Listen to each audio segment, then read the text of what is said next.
Let's go back. Trial, part 2. Oh, the sleepy couple. Well, one sleepy man still there. I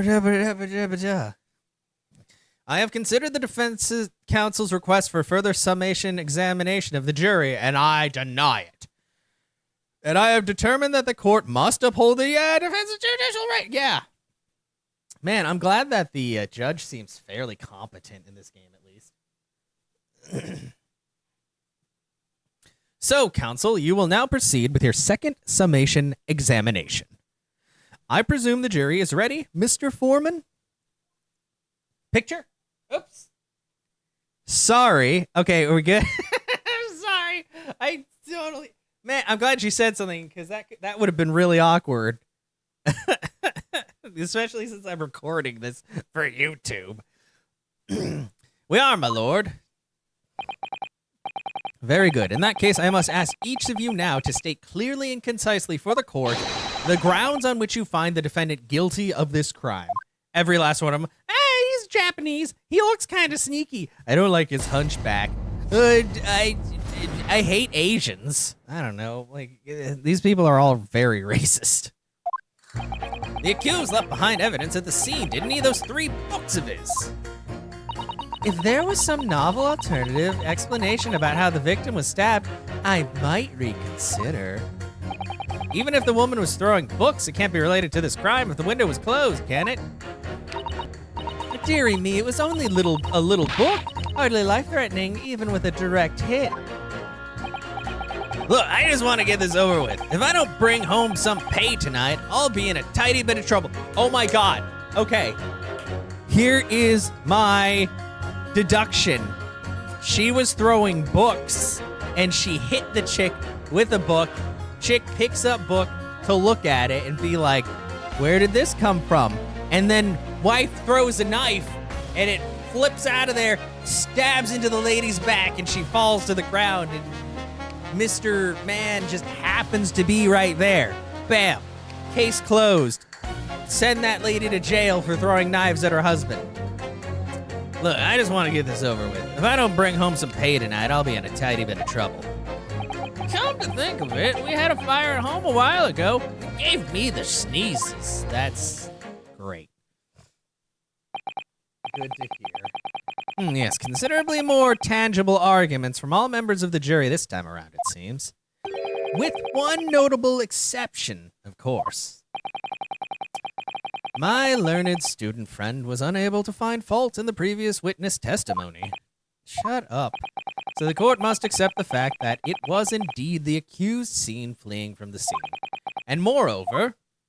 Smash! Okay, that's 5, 6, I don't know, cup counter? No one else was even at the scene to commit the crime. Well, if the eyewitnesses are correct, it would seem as if the conclusion is somewhat set in stone. I fail to see how it can be argued any other way.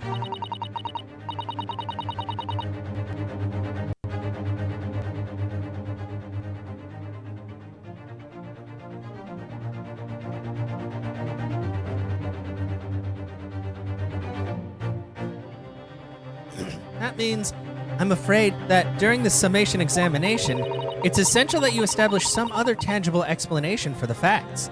Well, somebody else could have stabbed him. But how? What would even constitute a tangible explanation here? I don't know, man. Isn't it obvious that he did it? Who stabbed the woman and how? Those 2 details are all you need to provide. Oh, you're still here, Ellie. Well, I guess you've probably been lurking. Have you been doing Wild Rift? Because well, obviously it's late enough. All of your social obligations are done, right? You're chilling now.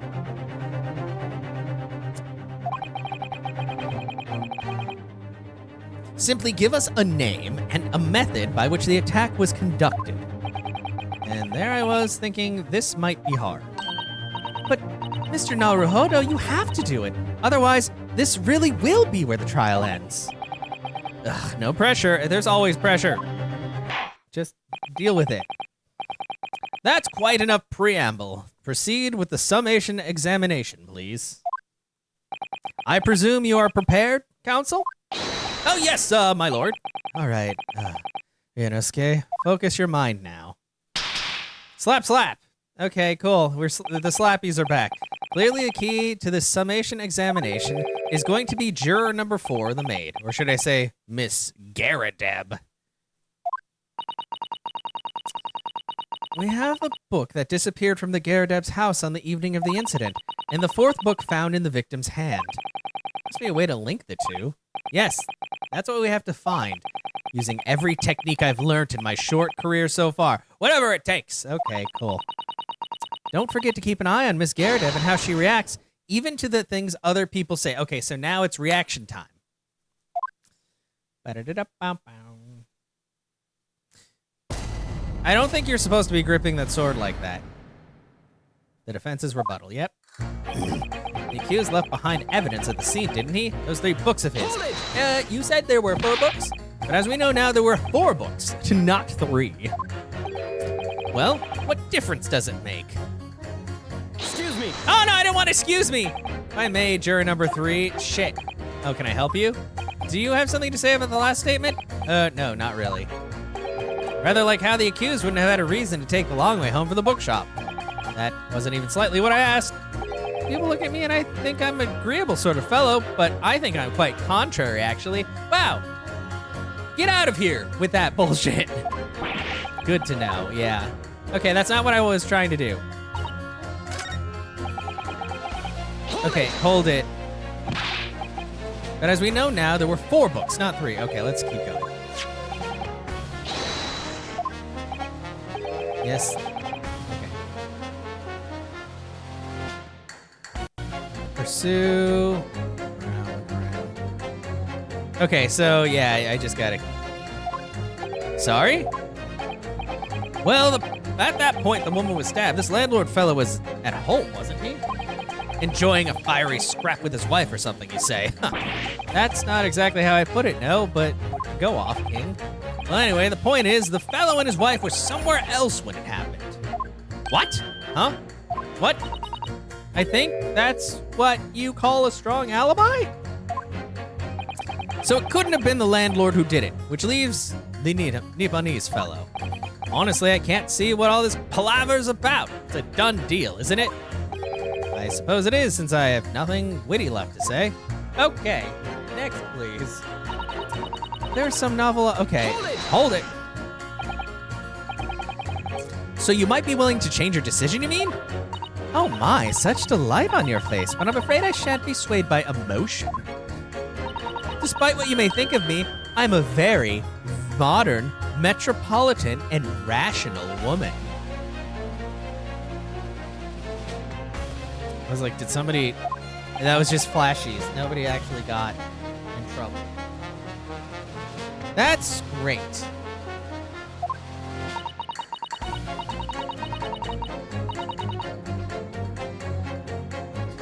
If one reads the morning papers, it's all forgotten by tea time, isn't it? So why read them in the first place?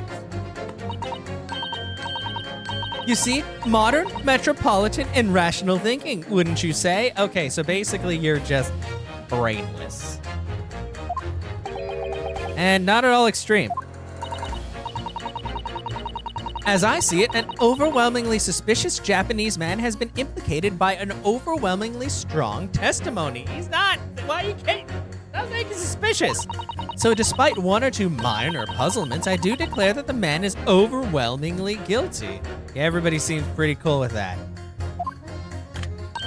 Modern, metropolitan, and rational logic, wouldn't you say? Nah, you sound like an idiot. Overwhelmingly. But us modern gals are always delighted to embrace new fads, you know. So I'd be only too happy to consider an exciting new theory if you could come up with one. I'd be happy to do that too, if only I could. Why can we not murder the witnesses? Let's do our best not to disappoint the modern and metropolitan young lady. Right. I'm glad you omitted rational there, because it's not. Even if the woman was throwing books, it can't be related to the crime if the window was closed. How do we know the window was closed? But what about the possibility that the window was open? What about it? I mean, there's just no way it could have been. How can you be so sure? The prosecutor fellow over there said it earlier, didn't he? Winters in London are no joke. You don't want to invite that sort of cold indoors. So no, that window wasn't open. Us Londoners like sitting by the fire and staying warm, you see. What about that fire is taking over your house? But you couldn't categorically state the window wasn't open, could you? It just wasn't. They wouldn't have opened it. Okay. Then what's the point of even having windows, huh? Counsel, you will kindly refrain from childish bickering. He started it, though. Such a jerk. Oh, I'm sorry. Somehow I need to show there's an undeniable possibility that the window was open. Because this young man isn't going to budge otherwise. Well, next. Dear me, it was only a little book. Hey, how do you know about that? But the little book was on fire at the time, was it not? With flames of love, I'll have you know. Oh. There's really no such thing as loving incendiary bomb. Well, there could be. Well, he brought it upon himself. It's playing with fire to portray a fiery love, isn't it? Well, don't you agree? I don't know. Oh, yeah. Well, any kind of betrayal is certainly a bad thing, yes? Yeah, I have concerns as well. But I think the argument might have arisen out of your misunderstanding, Miss Garadeb. Never you mind that. The point is we were having a jovial little dispute, nothing more. And I won't have any more of these suggestions that it was anything whatsoever to do with this crime. This poor man has been hit so many times. Right, well, we'll see about that. What about juror number 5? Doesn't seem to be turning a hair at Miss Garadeb's relentless onslaughts. Maybe his own wife is also abusive. Does everybody have an abusive wife? It's almost as if he's used to it. What a gentle soul he is, I feel. What is going on? Look, I just want this over with. If I don't bring home some pay, I'll be in a tiny bit of trouble. From your wife? You just want to get this over with? How can you sit there and say something like that? A man's future is at stake here. Well, him and me both then, like I said before. What? I told you already, I'm a day laborer, ain't I? If I don't bring home some readies with me tonight, you'll find me floating down in the Thames tomorrow morning. They're all in horribly abusive relationships. What? You heard me. My missus ain't one to mess about, you know. She can be fierce. Believe you me. Oh, goddamn. Another shining example of marital bliss then, yeah. Situation like this cropped up the other day. It was, well... Do you know, it's funny, but I can't quite remember that. I think he got a concussion. Sorry? It was too frightening, that's the thing. I must have blocked it out. That's terrifying! Everybody go to therapy. Helpful. I wonder if Miss Beat will ever be dragged onto the, or Mr. Beat will ever be dragged into the Thames by his scarf. Don't even go there, Miss Susato. Yeah, it's a concussion. I also threw up a little, but I'm sure it's fine. That's normal after a marital dispute. Must be some way to jog his memory about this. Throw the book at him.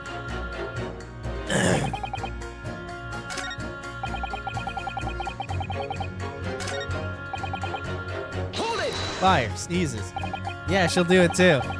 Does that have anything to do with your decision about the defendant's culpability in this case? Sorry, what's that? You'll have to speak up, lad.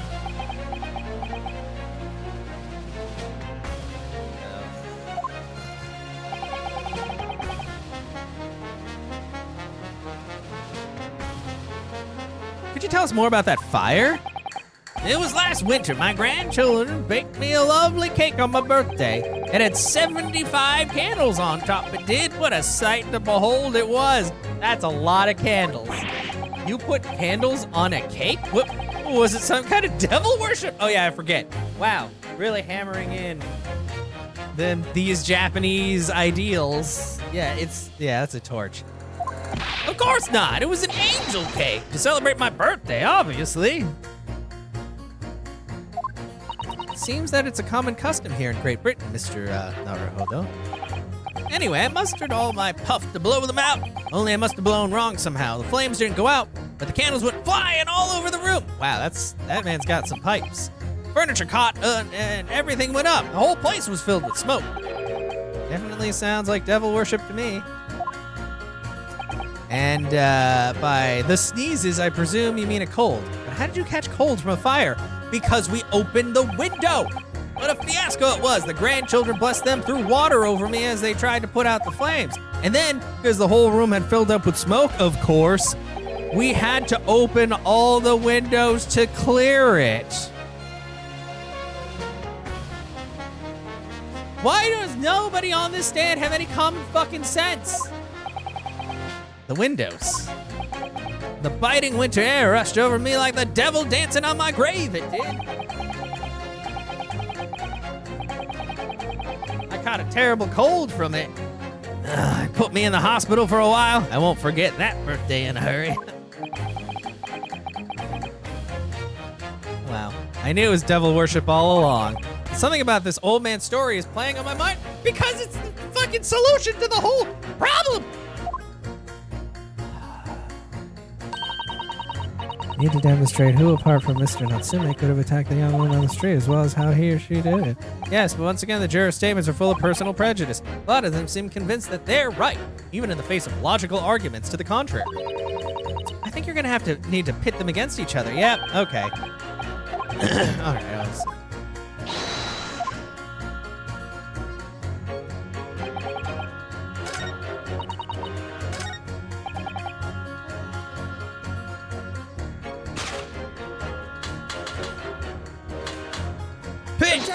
Objection! These two juror statements clearly contradict one another.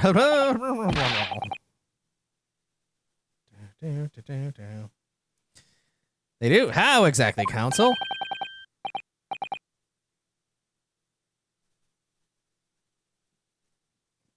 Don't point at me again. I told you it wasn't me. What's that you say? Speak up, lad. Speak up. Juror number 3, do you see? Oh, me? See what, sir? Did you hear juror number 6's account of his birthday celebrations last year? It seems, despite being a Londoner, he once opened his windows in the middle of winter. Well, yes, of course, because it was an emergency. I mean, obviously, if the room was filled with smoke from a fire, then you'd be mad not to open the... Oh, fuck. Yeah, that's right, you dumb bitch. Exactly. On the day in question, at the time of the incident, there was a fire in the Garadeb's household, and Mr. Garadeb had the following to say about it. The whole place filled with smoke. Coincidence? I think not. Oh, my hat. Oh! Therefore, to clear the smoke, either Mr. Garadeb or his wife almost certainly opened the window. That you cannot deny would be nowhere out of the ordinary. Oh, no, I suppose it wouldn't. When you get to my age, you learn a thing or two, you know? And I can tell you, you'd have to be a prize idiot not to open the window if there was a fire, eh? Yes, of course. I think I need to reconsider my statement.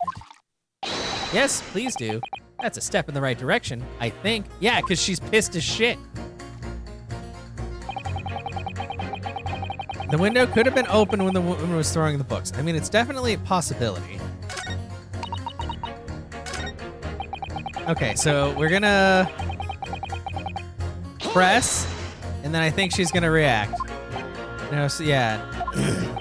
Well, yes, certainly seems that way. And on account of the smoke, I imagine they would have had the windows wide open in spite of the cold. Ma'am, you need to calm down with that. Excuse me. Hey, you having some issues? You look like you're gonna need to pee really soon with all that liquid you're drinking. Juror number 4, do you have something to say about that?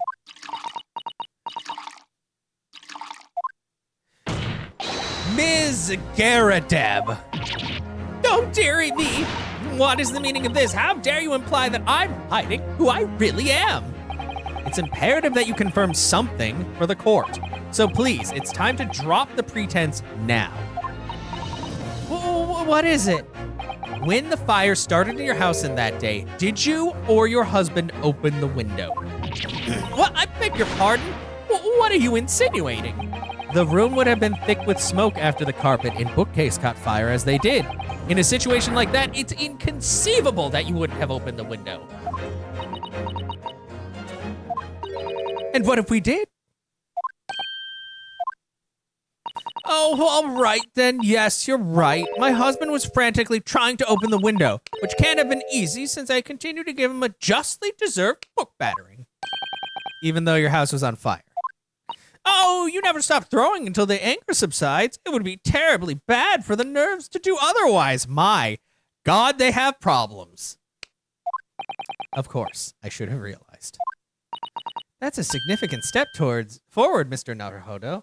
I don't know, Andy. They're terrible. They're all fucking awful. You managed to establish that the window was open. We simply must have that added to Miss Garadeb's formal statement. I clean forgotten, but it's true.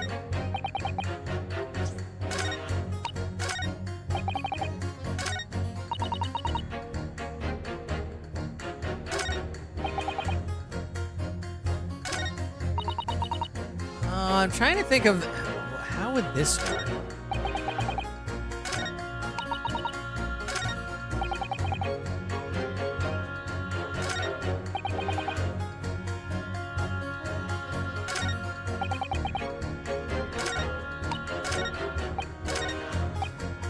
Let's press him on. Did you change your statement from before? Well, yes, it was one of my most memorable birthdays, you see. I couldn't let it go unremembered. I'm sure the defendant will be delighted that you're using his trial to explore your past. And how is that memory related to this case, exactly?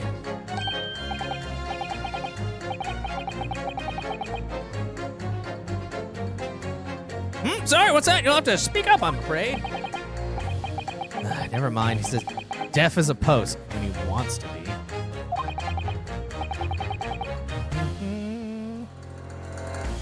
But actually, this old man's anecdote might just provide the alternative explanation I need to make my point to some of the other jurors.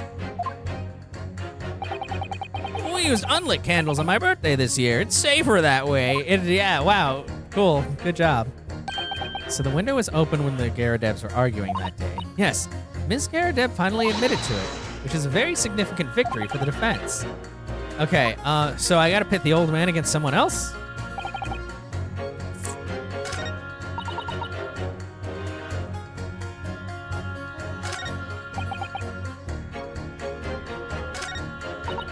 Oh wait, maybe. I'm gonna save, because maybe I can pit him, because he's like, how did the book get there?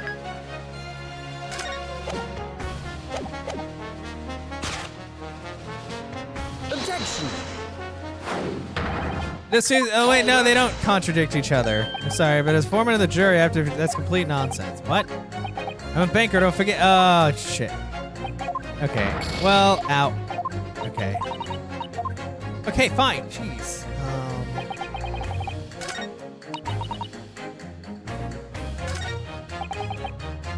I don't know how to...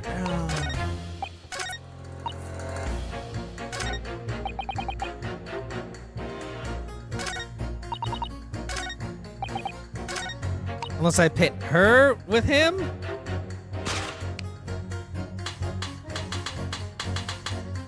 Objection! Also wrong? Hold it! Fuck! God damn it! Okay, I'm not sure. That's gonna cost you a thing. Okay, what the fuck? It's very, yeah, I know, I fucking am! Fucking shut up! I know how to play the game! Maybe I have to, do I have to press you now that you told me the window's open? The fourth book was found at the scene of the crime, shows very obvious signs of fire damage. Okay, I was supposed to press her again. And the title of the book is The Lion's Pride, the same title, in fact, as the book that Mr. Garadeb told us he'd been reading. Well, I couldn't really say. On the day in question, did you or did you not throw at your husband the copy of The Lion's Pride that he had been reading? Okay, so now I can pit them against each other. I did. It was the first thing I could lay my hands on, so I hurled it straight at him. And now that you come to mention it, yes. He was rather enjoying reading it. You're right. Why did you not reveal this information to the court from the outset? I didn't think it was gonna matter. Because I couldn't, you insolent little man. I didn't remember. Times like that, you pick up and throw whatever you can lay your hands on. As well, you know. No, I don't. I really don't. Barely noticed I was much less the title of it. Oh no. Oh no! We're uncovering horrible memories. Did your wife throw a book at you? What is it, juror number 5? You know something? I've remembered what it was. That memory I blocked out. Ah, it was listening to what this granny was saying. Brought it all flooding back. Who are you calling a granny, you cheeky devil? I'm Miss Garadeb, or the maid, I'll have you know. Okay, well, the man doesn't even flinch. Please tell me that's not because he's so used to being hit all the time. That's sad. It was about 2 weeks ago. I just got back home after work, I put my hand in my pocket for the wages I just earned that day, and I nearly died. There was a hole. Every last penny had dropped out. Oh, no. Oh, dear. What a disaster. You haven't even heard the half of it, boy. Oh? My wife was cutting up some chicken at the time. I could hardly get the words out, but I told her straight. I've lost the day's wages, love. Next thing I knew, the blade was whistling past my ear. Stuck into the wall next to me it did, about an inch deep. Did your wife kill that woman? No words, just terror.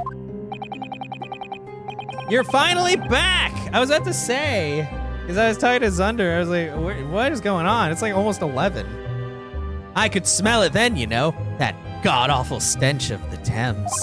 I was sure I was gonna end up face down in the muddy banks that night, I can tell you. Now, that's a real disaster, isn't it? I'll never use the word lightly again. You know, before you get a taxi. Oh, okay, I gotcha. Well, I'm glad you made it back home safe. This trial is ridiculous. Everybody has abusive spouses. Well, all of the women in the relationships are the abusive ones. Anyway, the point I'm trying to make is this. When women lose their rag, they'll throw anything at you. Knives, hatchets, hammers, you name it. Mr. Naruhodo, you mustn't think all women are so short-tempered and unrefined. You know, I'm pretty sure you would kill me too. No, I wasn't thinking that. Throwing household objects at people is, well, it's so uncivilized. At least attack with honor, using a bow or the like. Please don't shoot me with a bow. What? Attack? Who are you going to attack? Never mind. Anyway, this man's words would be rather significant, I think. All right, we'll come back to the bow and arrow thing later, if I dare. You feel attacked? Well, it's not meant to be. Okay. So...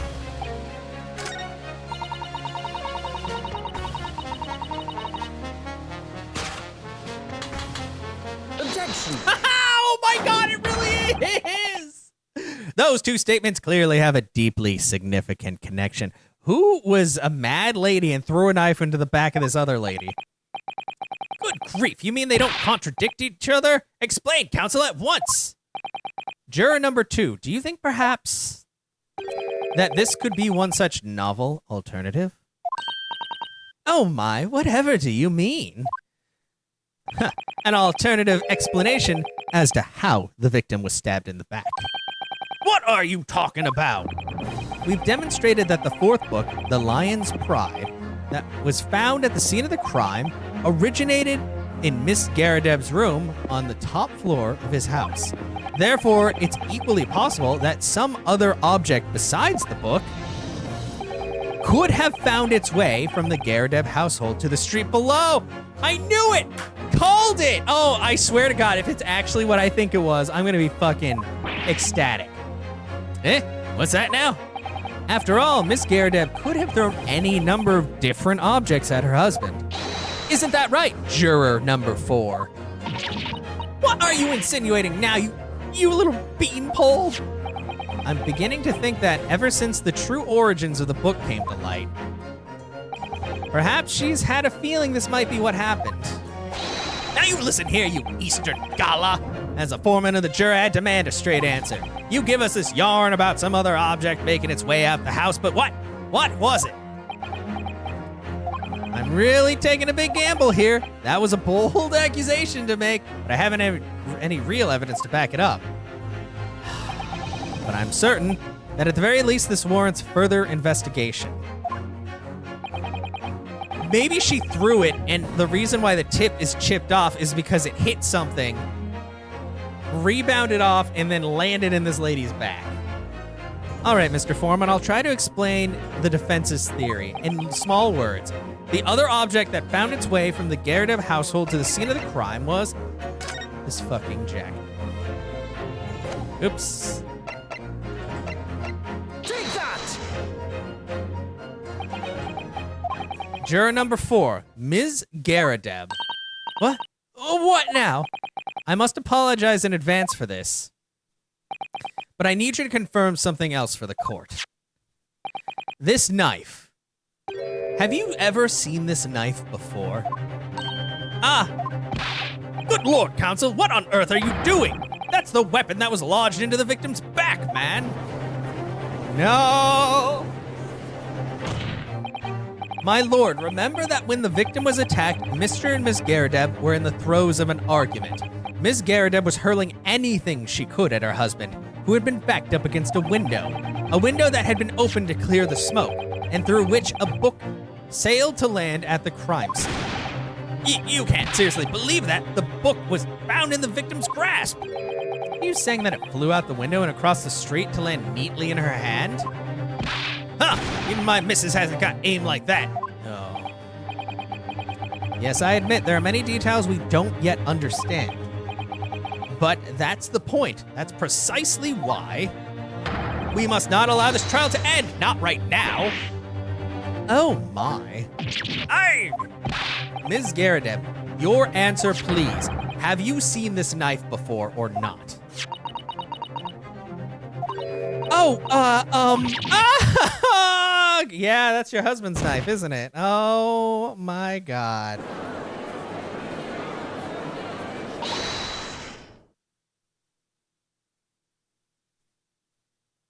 My lord! Yeah, exactly.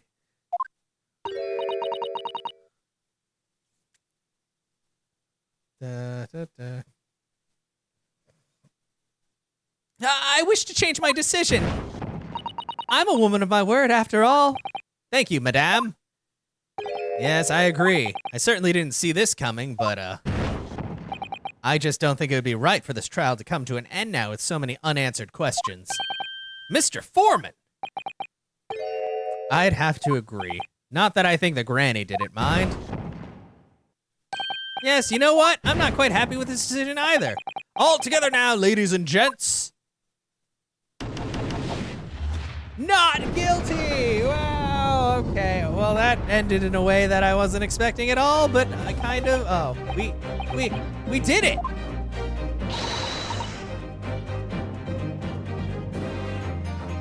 Oh, congratulations, Mr. Naruhodo. So, as a result of the defense's summation examination, a number of jurors' leanings have changed. 2 jurors called guilty against 4 now calling innocent. Accordingly, the opinion of this court is divided. And this trial will continue. I don't know. I think that's what we're trying to figure out. And the old man didn't change his verdict because I think he's just deaf. So he's not out of the woods yet, but he is, there are at least like, okay, well, there's a possibility he didn't do it. Now then, Lord Van Zeeks, how does the prosecution wish to proceed? Oh, come on, man. This trial is rapidly descending into a farce. It was already a farce as soon as you drank your first cup of alcohol and then threw it into the fire. Like a corked wine, the first few sips are bitter enough. Throw it into the fire. Seen it before. But what follows is so repugnant, it's good for nothing save the gutters. Wow, this guy's...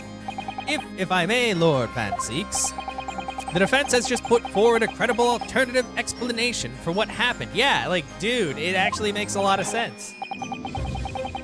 Credible? Is that your considered opinion, Mr. Foreman? The defense's argument is a joke to which I barely know how to respond. But let me start by insisting that you must all familiarize yourselves better with the relative positions of those places being discussed. What do you mean by that? What's his angle this time? It should already be more than apparent that between the crime scene and the Garadeb household runs a rather wide street, Briar Road.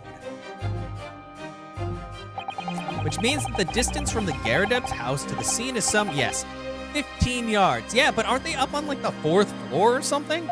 Let me see, 15 yards. That's around 14 meters. 14 meters? Oh, that's a little farther than I had imagined. And, as you ladies and gentlemen of the jury rightly noted as having portentous significance, the 4th book was found in the victim's clutches. In other words, the smoldering book wantonly hurled by the lady of the house traveled some 15 yards to land on the opposite side of the road, neatly between the collapsed victim's fingers and thumb. She probably picked it up and then got hit with a knife. Is that your final conclusion, my learned and deluded friend? No, she probably picked it up. And did the jackknife follow a near identical trajectory to plunge into the middle of the victim's back? This fantasy is somewhat stretching the notion of having a bad day for the victim, I think. Even those pathetic serialized detective stories have more believable plots. I don't think that's true. Goddamn.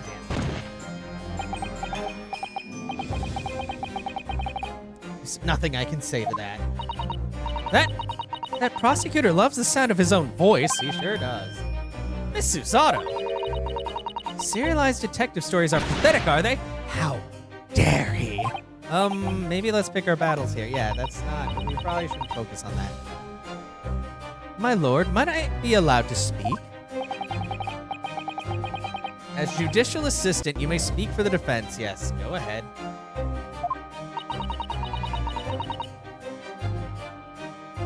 The prosecution may consider the idea is a fantasy, but what the defense has postulated was believable enough to persuade the jury to change its leaning.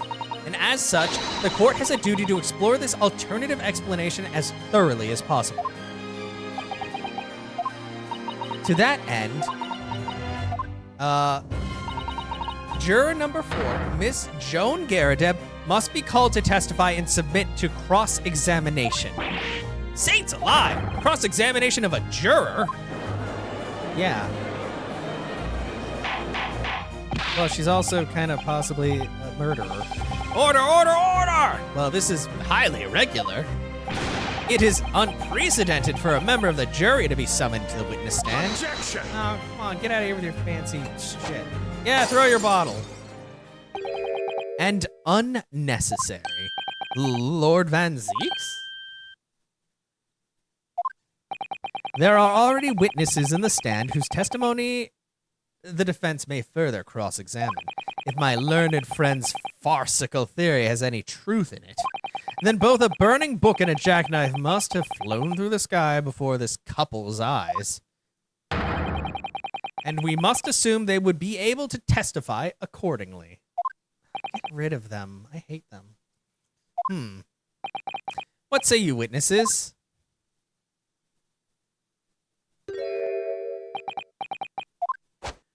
Yes, sir. Constable Raleigh Beat, reporting for duty, sir. Well, good morning, officer. Sorry for dozing off until now, sir. I haven't slept in a month on account of a villain who's appeared on my beat, sir. Oh, they're so heroic, these London bobbies. Patricia, my darling, I've been neglecting you, but no more! Oh, Rolly, my hero, you make me swoon. Very well, I hereby reject the defense's request. Oh, and order the witnesses to stand to testify again. State forthwith before the court any details pertaining to the defense's alternative explanation of events. Yes, sir! Oh, God, he's awake.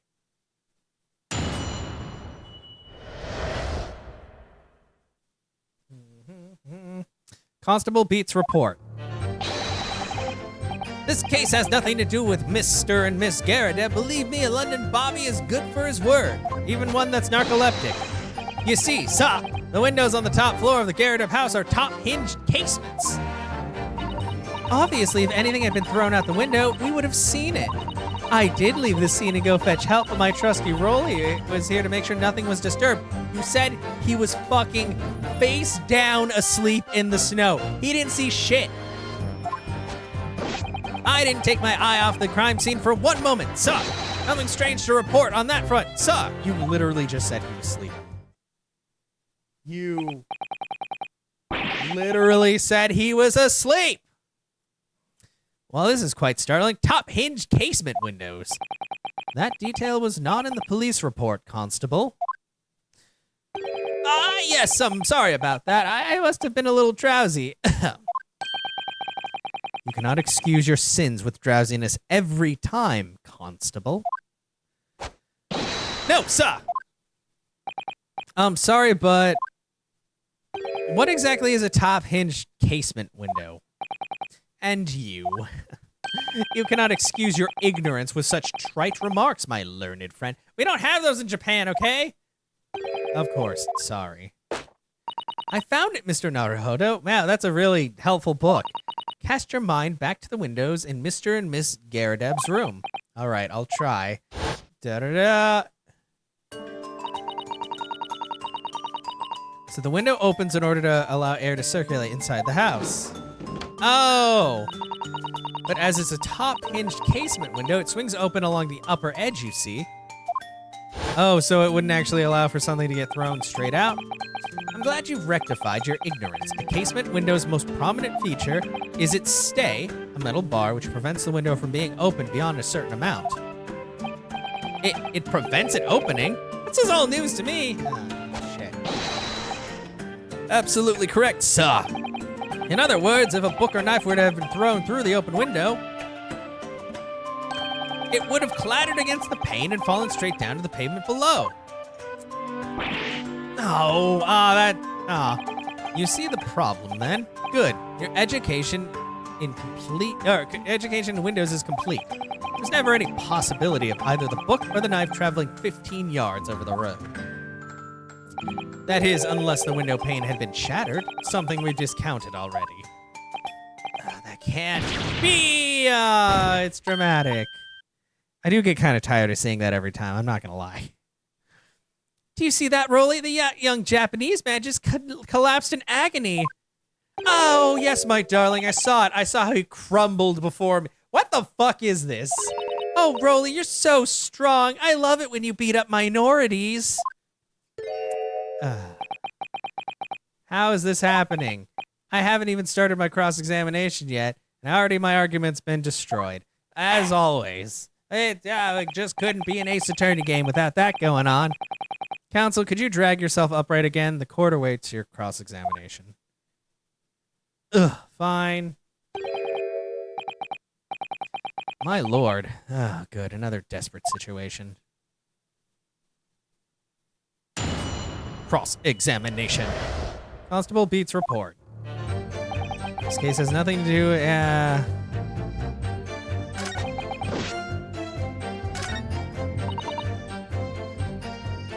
How would you have seen it with the fog?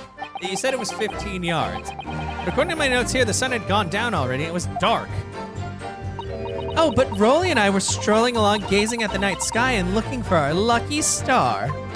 Sorry? The star that will guide us to eternal happiness. Are you in a cult now? Can it guide you to the answer to the question? If a flaming book had cut across the sky in front of us, it would have lit up like a shooting star. And if I had seen a shooting star, I would have made a wish upon it. Let Rolly be an inspector, I would have said, 3 times at least. Of course, what with the smog and everything, we couldn't actually see any stars, which means you couldn't even see what the hell was going on. In short, are you trying to say that neither a book nor a knife crossed the sky before you? Yes, sir, that is correct, sir. As sure as the night sky in London is starless, sir. It certainly seems like they're telling the truth, even if they're idiots. And then we saw the poor woman fall to the ground, so we ran straight over to help her. Hold it! You said he was sleeping. Yes, you said that you went to a nearby police box to fetch another officer. Is that right? That's right, yes. If it had been on Rolly's beat, I would have known exactly where I was going, of course. Don't feel bad, my love. You can't be expected to know every location of every police box on every beat. So Rolly told me the way, only I sort of got a little lost on the way. Patricia, my darling, that's why I love you. Your terrible sense of direction is bewitching to me. What is going on? Oh, Pat.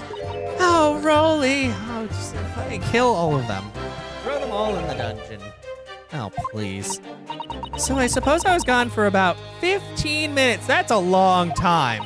But like I said, my Rolly was at the scene the whole time, making sure nothing was disturbed. I was off duty at the time, of course, but a true Bobby is never really off duty, so. Said he was sleeping. Yeah, you didn't take your eyes off the crime scene because you were in the snow on the ground. Nothing to report? That's correct, sir. I had my eyes wide open the entire time. Never looked away for a second.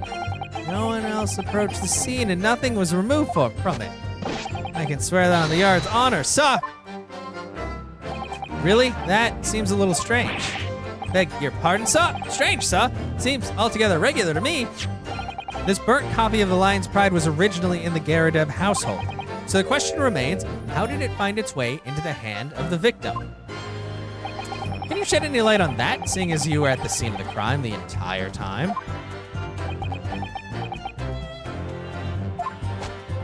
Aha! Could it be a different copy, sir? One that just happened to be burnt as well? No, you fucking moron. Even if that were possible, why would the victim have been gripping a book like that in her hand? As we can see from this photographic print, she had a bag over her shoulder. Well, sir, that book was in the lady's hand from the moment we arrived at the scene. Is that so? There's something about this statement that's not sitting right with me. The two mysteries of how the knife ended up in her back and how the book ended up in her hand. There must be some common thread between them. Maybe she was under the window, got hit with the book, picked it up, then got hit with the knife, stumbled a little bit, and then fell over.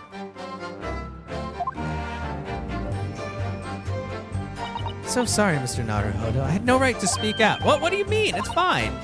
Well, even the judge did deny you. It's fine. I agree with you. We do need her testimony. Yes? Think about it. No matter how far it is across the road or how that window opens, Mr. Garadeb's book found its way to the scene of the crime somehow, didn't it? You're right. And then there was Miss Garadeb's reaction to me showing her the knife. That woman's hiding something, I'm sure of it. You're right again. We need to use this cross-examination to uncover more clues. We'll get to the bottom of this. Yes. Yes! Hold it! How can you say that for certain? A very good question, sir. And the answer is this. It has the noble founding principles of the force written on it as a reminder to all us policemen of our sworn duty.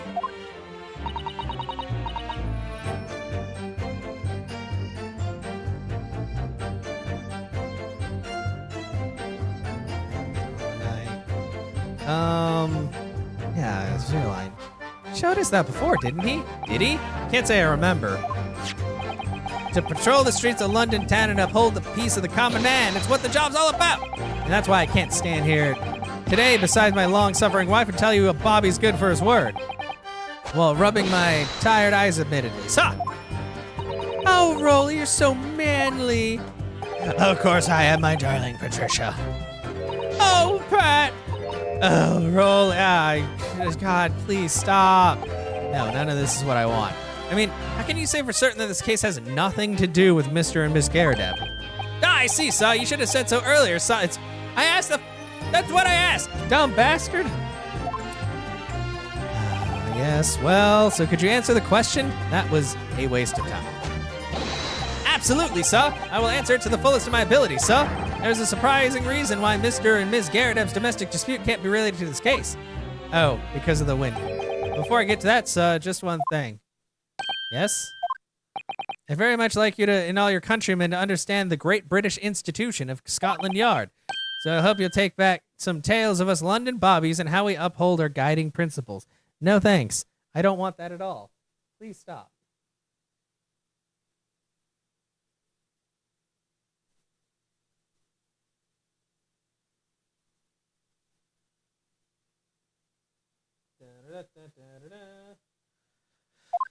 Oh, I wasn't planning on going back just yet. I've only just arrived here. So that and so, I'd be happy to lend you my warrant card for your perusal.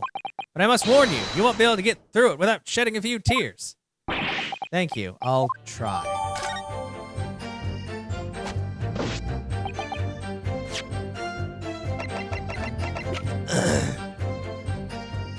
Small folding wallet that identifies London bobbies and contains the rule. Okay. Item number 1. A policeman will strive to preserve the peace of his allotted beat. Item 2. A patrolling officer is expected to walk 20 miles around his beat every day for the furtherance of community relations. Item 1. Oh, police regulations. Any crimes fall under the jurisdiction of the beat in which they are discovered. Item 2. When a crime is discovered on his beat, a policeman must assist with initial investigations and help detectives.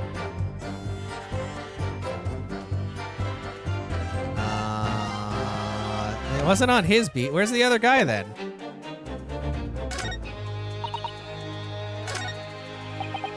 Hold it! What you mean they don't open fully? Is that correct? Yes, sir! They're just there to allow a bit of air through the house, you see? So they're restricted as to how much they open. And therefore, anything thrown out the window from inside the room will simply strike the panel and fall to the street directly below. For clarity, allow me to mark the map. Okay. Here is the location where the objects would have fallen, yeah. Oh, and they probably, wandered to the other side of the street. Yes. Directly opposite the scene of the crime, on the other side of the rather wide road. Would it have been so hard for somebody to mention this top-hinged casement thing before? Yes. Impossible, because they're dumb and they don't think about it. Well, I have another question for you, Constable. And what would that be, sir? How do you even know? Why would you have any idea what sort of windows Mr. and Miss Garrideb's house is furnished with? Ah, well, sir, that's very simple. You see, I helped with the investigation yesterday. Excuse me. You have a problem?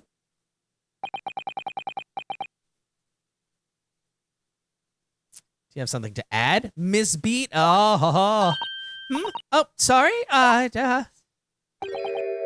You look, well, delighted. Is there some particular reason for that? Oh, I was just remembering. That's all. We really were so lucky. What are you fucking talking about? Lucky? What do you mean?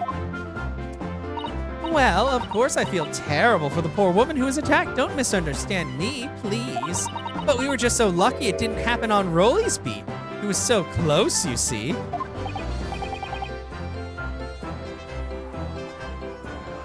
It happened.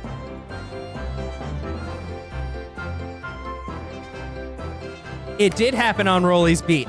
The items were thrown at the window, fell down.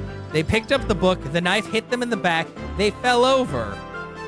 Rolly and his wife moved the fucking body to the other policeman's beat because they didn't want to fucking deal with it. And that's why they had to go look for the other person. And that's why the body is on the wrong side of the road. Ah! Okay. Oh yes, that street, Briar Road, that's the boundary between Rolly's beat and the next one. Isn't that right, my love? Oh my fucking god. Constable Beat! Oh, yes, that's right. That's the reason I was helping out with interviewing the occupants of the Garrideb household yesterday. Their house is on my beat, you see. Sir. That really was cutting it close then. Yeah. Constable, I was wondering if you could clarify something. Yeah, to get to the other side. Exactly. If the Garrideb household is on your beat, does that mean that the pavement next to it is as well?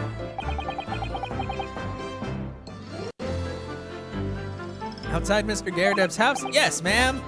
The pavement on that side of the road is part of my beat. I see. I was unaware of that. Oh my god. Just think, if the woman had been attacked just on the other side of Briar Road, we would have never been able to go for that meal to celebrate our wedding anniversary. But that's the life of a Bobby after all, you fucking bitch. ordinary people are, Bobbies. Yeah?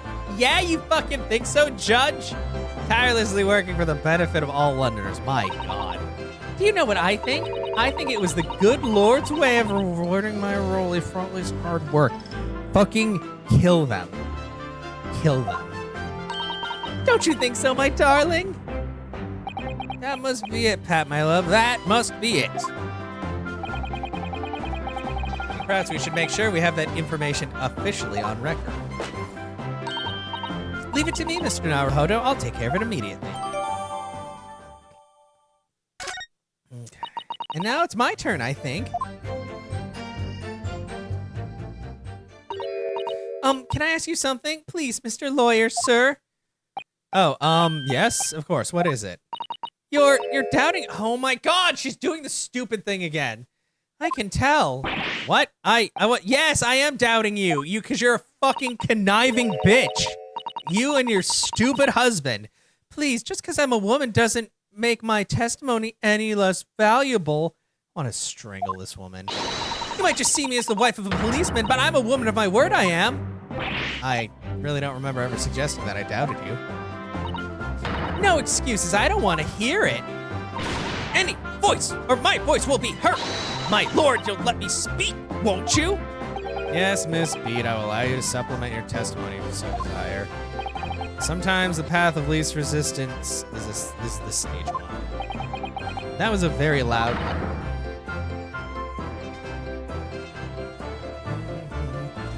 I heard that! That Japanese man thinks a policeman's wife's word counts for nothing, does he? Well, watch out, sir. I might let you get away with something like that, but my Rolly won't. Duly noted, Miss Beat. Please, I humbly ask you, continue.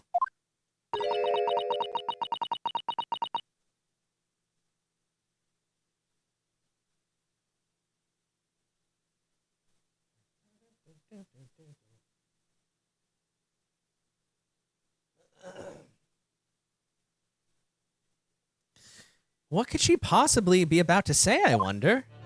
I don't know, that she's horrible.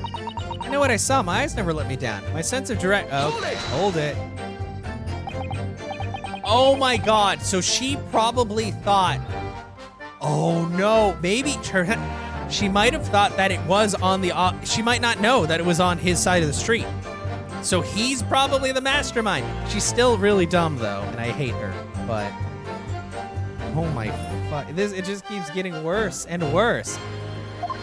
Yeah, nobody questioned you about that. I saw it, I did. That evening I saw it clearly. That little Eastern man with the whiskers and the funny curved back slinking away from the scene. Can you stop saying that, please? And I know what I didn't see as well. I didn't see any flaming books or knives flying through the sky. All very clear. You also mentioned something about having a poor sense of direction. Oh, yes, well, that's a little embarrassing, really. I'm always ending up in the wrong place when I've made arrangements to meet Rolly. He gets ever so cross. Yeah! Oh, catch them in their fucking lies. Constable Beat, is there a problem?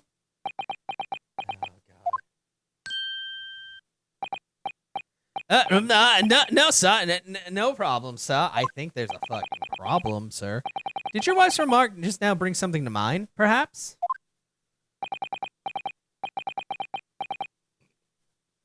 Oh, well, in a way, sir. Yes, sir. I was just remembering that the same thing happened that evening is all.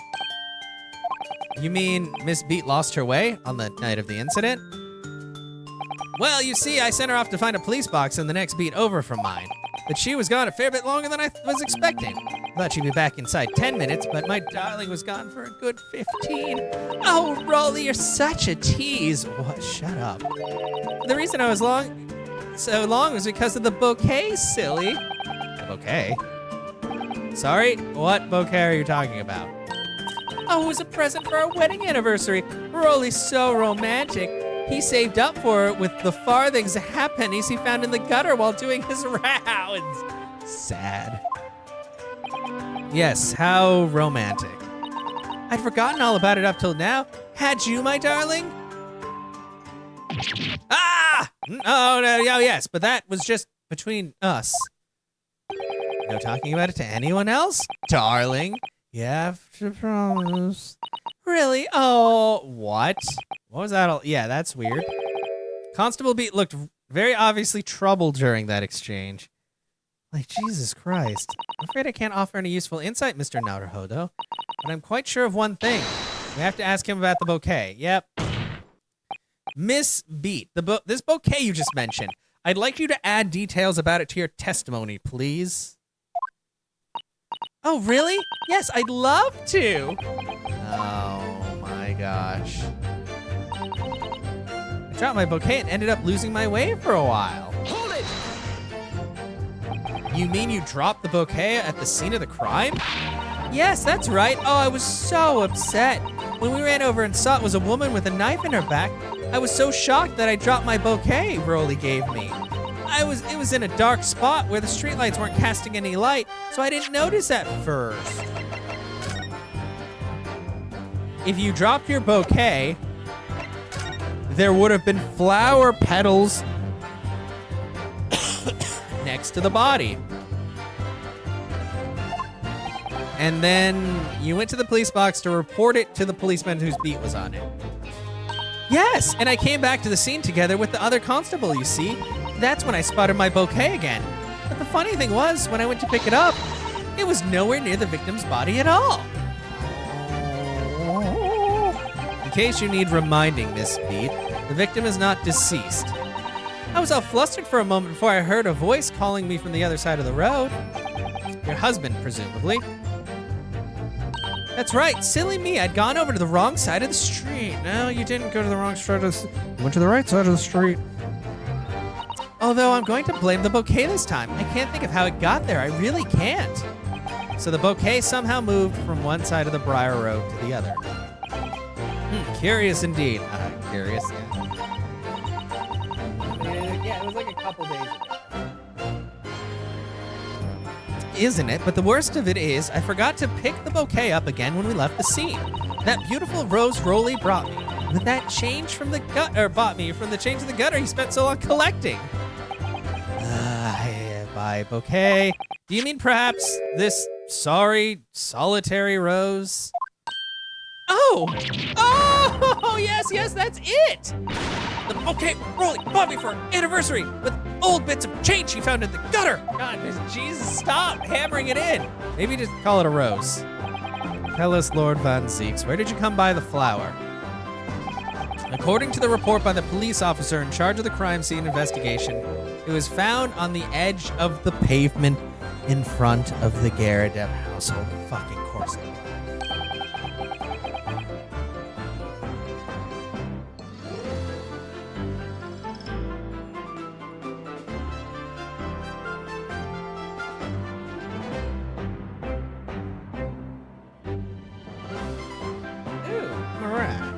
In front of the Garadeb's house, yeah. Although it wasn't noticed until the morning as it lay where the street lamps cast no light.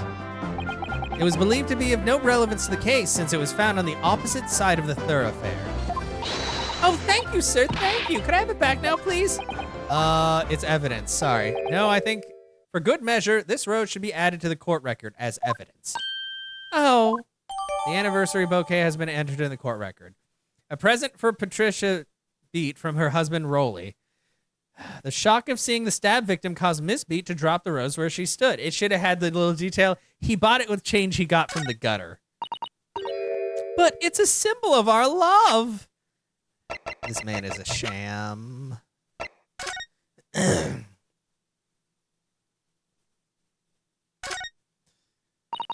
English rose. Such a beautiful flower. Now this rose, is it? This is a rose, is it? Never seen one before. Do you not take interest in flowers, Mr. Naruhodo? I wouldn't say that exactly, but I do know 3 types at least. Gosh, 3? Yes, plum blossom, peach blossom, and cherry blossom. Wow, that's super basic, bro. Perhaps you should consider branching out, learning that some aren't fruit tree based, for example. It's very stylish paper the flower's wrapped in, isn't it? It's just an old newspaper, Mr. Naruhodo. Oh, I suppose it's because I'm not used to seeing English print. It looks so exotic to me. I see. Is something wrong? Oh, no. I was just thinking that if you wrapped a stone-baked sweet potato in English newspaper, it might look like some sort of fancy cake. Ah, Suzato-san, you do love your cakes.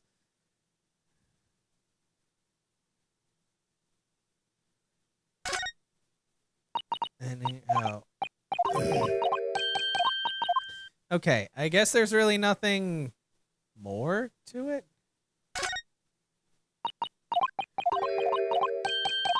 Okay, so now we know it was on the wrong side. Okay.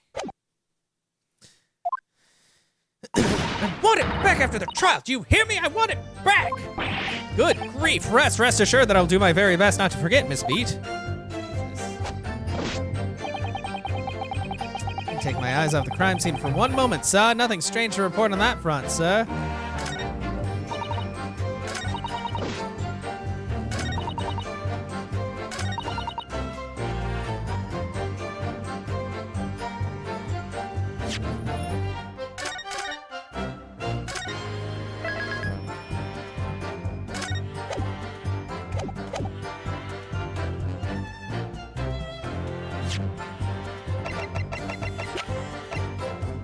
Objection!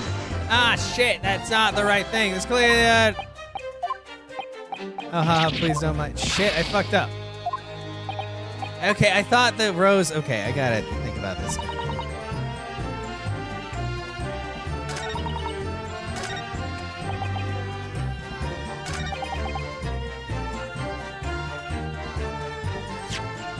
Maybe I show the rose here?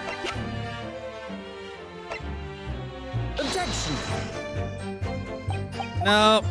Oh, God. Okay. Let's load.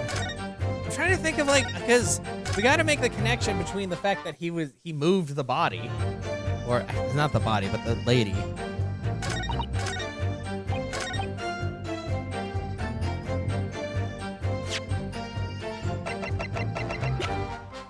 Objection! Look at that. I just like save scumming because I don't want to fucking. With this shit. Okay, so I have a rose now.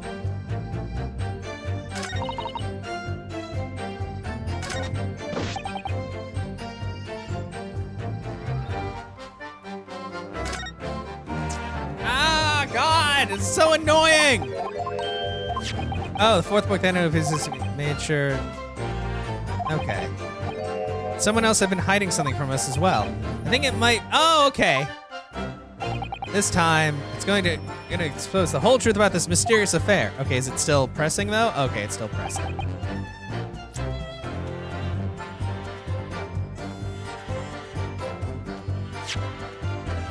Should I present the book to him?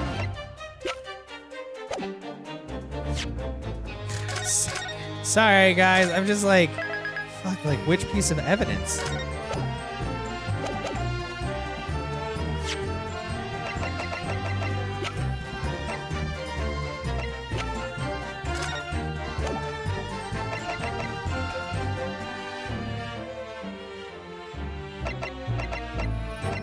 There's so many things now. Objection! Nope, not that one. God, I don't want to waste my time reading through all that and also losing shit. God damn it. Reload, please.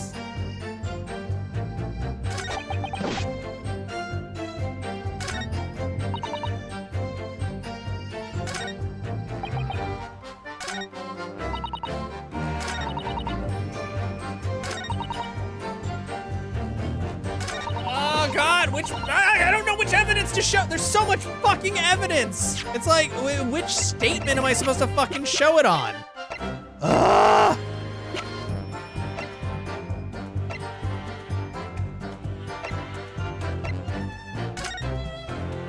Maybe the bouquet and the...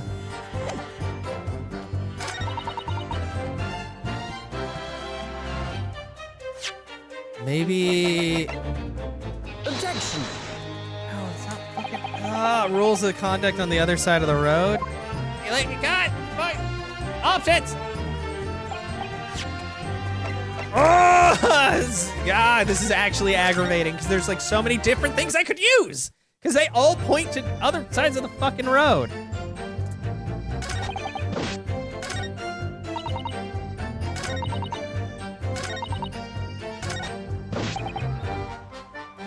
Okay, because that's the end of it. Maybe the rules of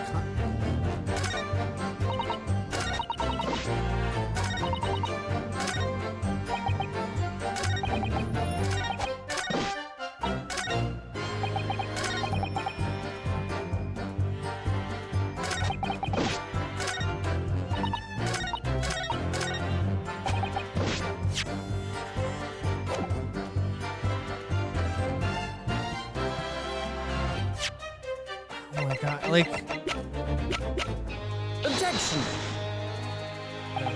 Like, I really I have no fucking idea. I really do not fucking know. Like, there's too much shit. Like, and I don't want to fucking go through and just like, oh my god, fuck you. What the fuck? Okay, you know, I'm gonna go through the end and fucking, what do they say? Yes, whole idea of invisible at times troubling all along, but I believe it's starting to get a picture of what really happened here now. Or, yeah. That was scared of, yeah. Someone else has been hiding something. Decisive blow.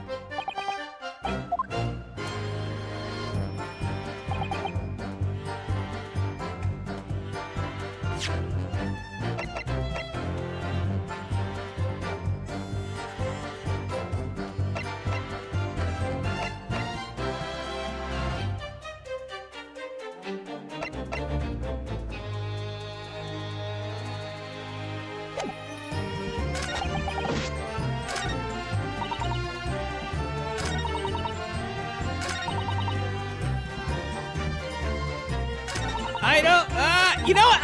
God, I don't even fucking care. I've been dealing with these bullshit people for so long. Like, I'm gonna look it up, because I have no fucking clue. I do not want to just, like, go through every goddamn possibility.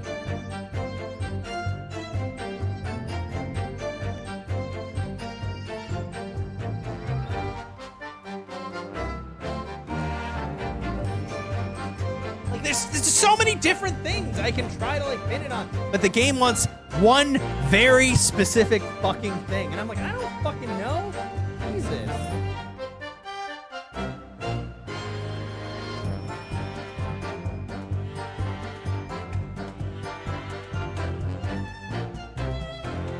Okay.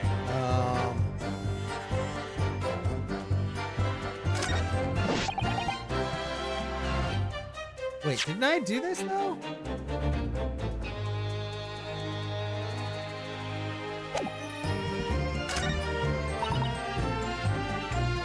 Okay, so I did that. Okay, I think I had to. Oh! I'm so fucking tired of bullshit like this where you have to press the same statement like 3 times. We ran over someone when I was so shocked. Okay, and then that. And then police box, yes. Yes, and that's when I spotted your bouquet. Yeah, okay, it was a... Because I got into the wrong... Okay. So I thought I did this. Did I not? Objection! I swear to fucking God I did that, but apparently not. God, fucking shit. I just want this trial to be over. Like, they drag on so long.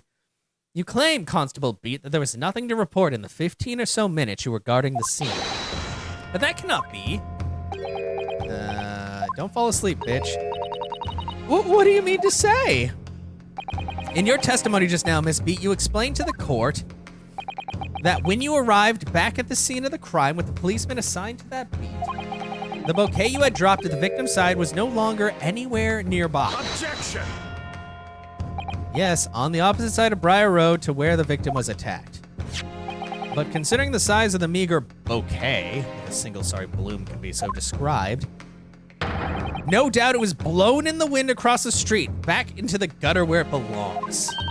Meager? Objection! I okay, just don't worry about that. But if that were the case, why did the Constable Beat not testify to the fact? Yeah, somebody fucked up.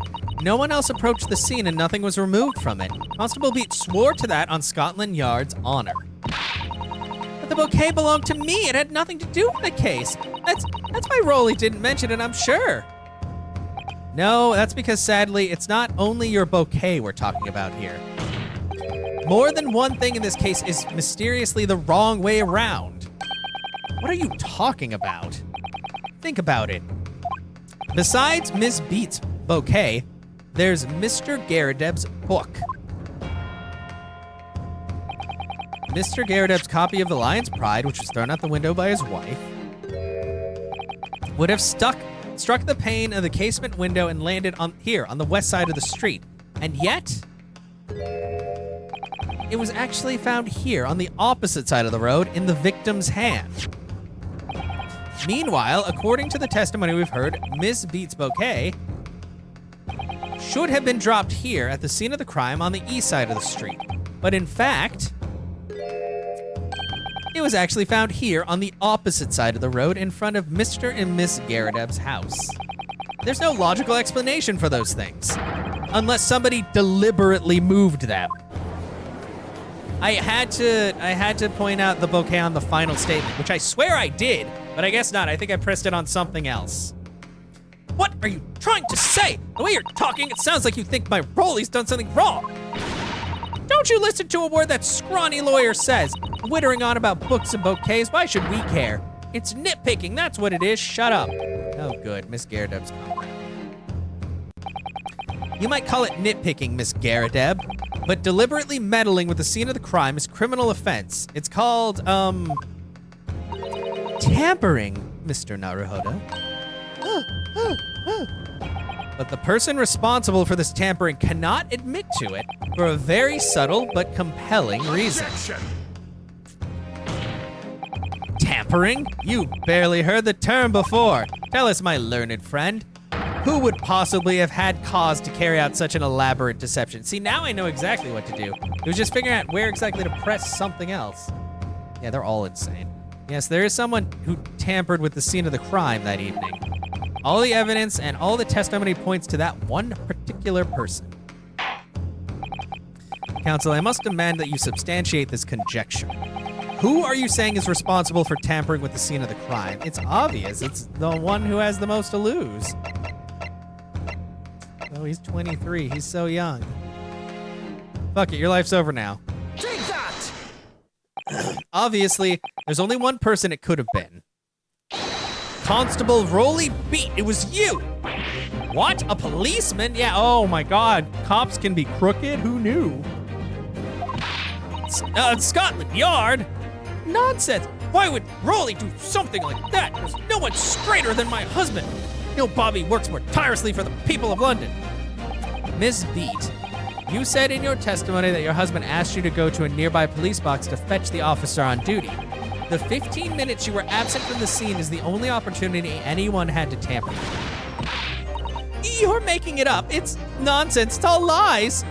What about that Japanese man with the whiskers? I bet it was him. He did it. If that was true, Constable Beat would have seen him do it. Oh. And forgive me for pointing it out, but when you dropped your bouquet, Miss Beat, it was after the defendant had fled the scene. Well. Objection! First, you make accusations about the landlord and his wife, and now you incriminate a policeman as well. But your accusations lack one very important thing. You claim the crime scene was tampered with, but there's only one reason anyone would commit such a reckless crime: to hide something. That's right, he's right. But my husband and I just happened to be there, that's all. So why would we have anything to hide? It doesn't make sense. You've offered no motive for this alleged tampering. And until you do, your accusations are nothing but empty threats. Constable Beat had a very good reason for wanting to tamper with the scene of the crime. That's the key to this entire affair. Mr. Naruhodo, have you managed to solve this mystery? Yes, I have. Counsel, you have made a very serious accusation against a London police officer. If you're mistaken, I am sure I need not point out that your reputation as a lawyer will be irrevocably damaged. With that stark warning in mind, will you now explain to the court the motive for this alleged tampering? Yes, my lord.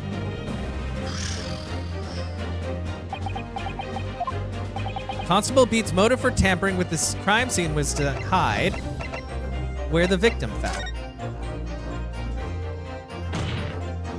Where the victim fell to the ground. That is what this Bobby had to cover up at all costs. What? Where the victim fell? You mean where she was attacked? What are you talking about? We told you at the very start, didn't we? On the pavement of Briar Road. We saw it happen, remember? It was right there, as if anyone didn't already know. That's certainly what everybody has been led to believe. But in fact, that isn't where the victim was stabbed at all.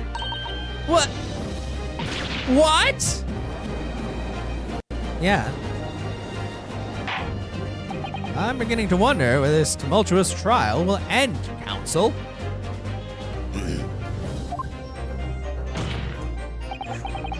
If that's your assertion, then the court is dying to know, my Nipponese friend. Oh, hi!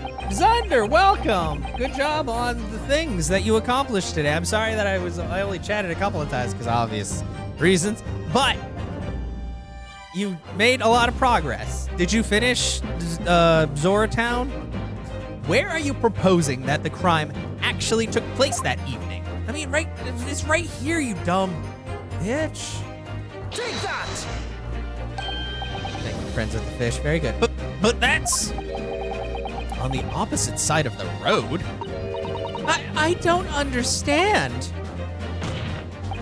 On the evening in question, Mr. Garadev's book fell directly down from the open window above.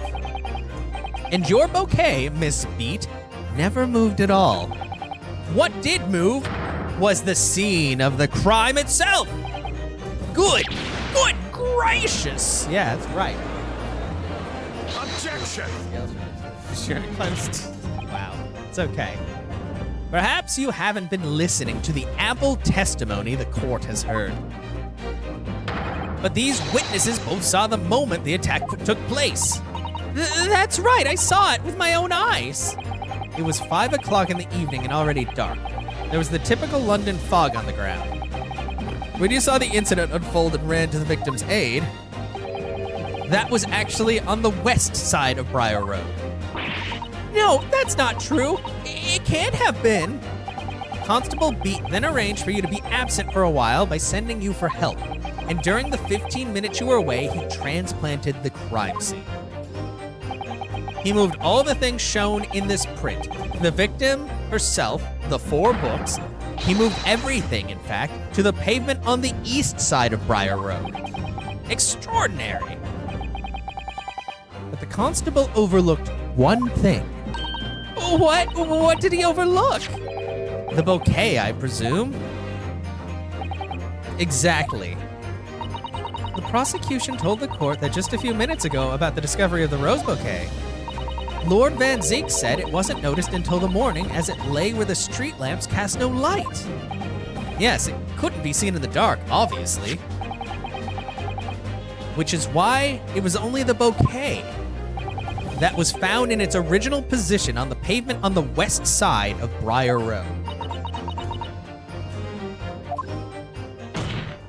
And that is the defense's theory about what really happened in that evening. How do you respond, Constable Rolly Beat?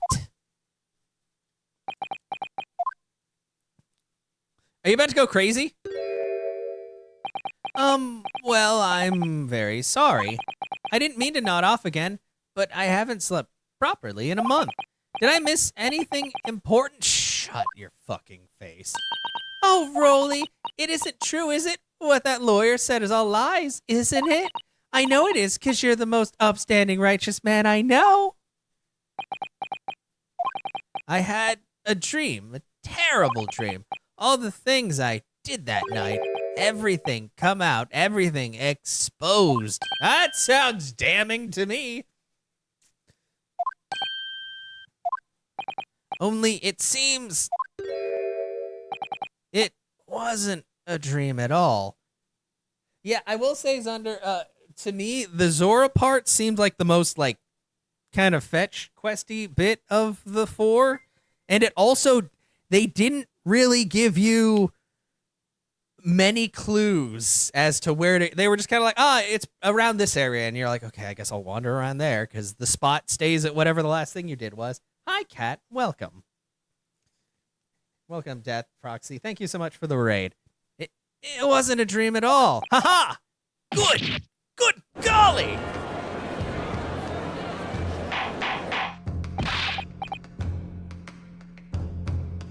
Where's your message? I don't... Shout out with... Okay. I don't know. It should be working. Order! Order! Order! Unless the bot decided to stop working again. There's a possibility, but I thought it was doing quotes. Yeah. No, it's doing quotes. I don't know. What on earth is the meaning of this? Oh, Rolly, why? Why would you do something like this? Yeah, they're being... Thunder's not here currently. Oh, it's fine. I mean, I figure he's getting stuff all finished up. Moving a corpse is a criminal offense, isn't it? Wishing the victim dead should be one, too. Constable, explain yourself. Why would you do this? As a respected member of Scotland Yard, your duty is to protect the good people of London Town. I can't say, sir. What? I really am ever so sorry about all this. For damaging the Yard's reputation. For everything. I have a possible explanation. Do you? No, I can't. Oops, I thought I could press the left buttons to do things. Ugh. For why, on that particular evening, Constable Beat felt compelled to move the scene of the crime. I can think of one reason. What? How could you possibly know? You foreigner, presuming to understand the mind of a Scotland Yard policeman? Look, you gave me the rule book. I read the rules. It was 2 pages long. And yet, Lord Van Zeeks, it is this foreigner who has uncovered the startling truth of the matter thus far. Lies, slander. Food for Uncle here. I gotcha. 2 pages too long. It's like reading a book in Skyrim where you read 2 pages and then you're like, wait, this is 20 pages. Why am I doing this? I believe it would be beneficial to the court to hear this extraordinary young lawyer's theory. Counsel for the defense, if you please. Yes, my lord. Now then, I think you had better show us some evidence. At once, my lord. England, Japan, it makes no difference where you come from. Human emotions are the same. And I think I have a fairly good idea of the feelings behind this man's actions. What gives away the motive for Constable Beat's unthinkable actions? The warrant card. Take that! Because, yeah, he didn't want to have to deal with it. I realize that I'm a foreigner in this land, and I have only just arrived from Japan. Which is why all this information about London's so-called bobbies is completely new to me. I've learned that, though honorable, patrolling the beat is the most demanding work in the world, for example. Keeping the peace, looking after the citizens on his beat in all kinds of ways. There's no doubt that the young bobby is charged with a great deal to do each day, certainly. But for Constable Beat, the day in question was special. Special? How? It's his anniversary! On account of this bouquet, my lord. It's kind of sad, but also, come on, man. Oh, yes! It was our very first wedding anniversary! Constable Beat had worked so hard to be able to afford this simple gift for his wife, and was so looking forward to taking her out for a celebratory meal, when he and Miss Beat stumbled upon a crime along Briar Road. When he saw that shadowy figure through the fog collapse on the pavement ahead of them, what must have gone through the man's mind? But sir, Just on that particular day, I was looking forward to celebrating my wedding anniversary. Miss Beat puts up with a lot being married to a Bobby like me. I wanted to show my dear wife how much I care. She's also abusive, like every woman in this game, apparently. This is the warrant card that Constable Beat offered to lend me earlier. Inside, among the rules for patrolling policemen, it says, when a crime is discovered on his beat, a policeman must assist with initial investigations and help detectives. Aha! Constable Beat. Is that or is that not the reason why you moved the whole scene of the crime that day? Yes. Everything you said, it's all right. Oh, so that's it. It was all to do with the boundary of your beat. Oh, how romantic, but also terrible for you, sir. Exactly. To summarize, the incident actually occurred on Constable Beat's beat. Good gracious! You just said aha like you understood, and now you're acting surprised. I can't tell if you're an idiot or not, Judge. Constable, do you realize the gravity of what you have done? It was the first time since I became a copper that I'd ever cursed God. Wow, okay. Stay close to me, Pat. The criminal could still be lurking around somewhere. As we ran over to the scene, I had every intention of doing my duty as a police officer. We've got to report this to the station as quickly as possible. But then it dawned on me. I realized where we were, where the victim was lying, and what that meant for me. When a crime is discovered on his beat, a policeman must assist with initial investigations and help detectives. Why here? Why did this have to happen here? And why tonight of all nights? Why? Well, I don't know, man. You can't curse God. It's all probability. It's a copper's job to guard the scene of the crime, so I told Pat she'd have to go to the nearest police box and fetch whoever was on duty there. It was then, when I opened my mouth to speak, it just came out. I couldn't believe the words that were coming out of my own mouth. This is the next beat to mine, Pat. So you'll have to go to the police box that covers it. Turn right along Mearschaum Street, and then I committed a crime. Okay. Don't want to dox him.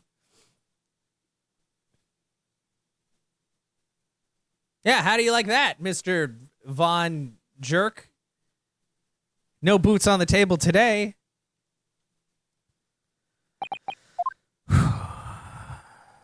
Oh, his strap is no longer in his mouth. Oh, I'm sorry. I'm so sorry. Oh, I feel kind of bad for him now. I just wanted just that one night to take my Patricia out for dinner, even though she seems like she abuses you, sir. Just like every other wife. Oh, Rolly. Just that one night. You knew that if the incident was on your beat, your evening of celebration would be ruined. So you decided to move the entire crime scene outside of your jurisdiction. I mean, it's pretty genius, but he got caught.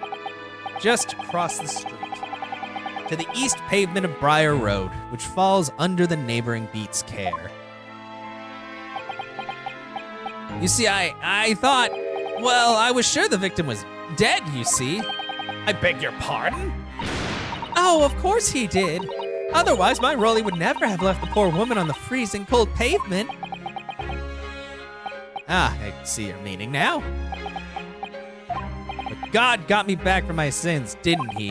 That's why I missed the rose I bought for Pat. Oh no, Rolly, that was all my fault.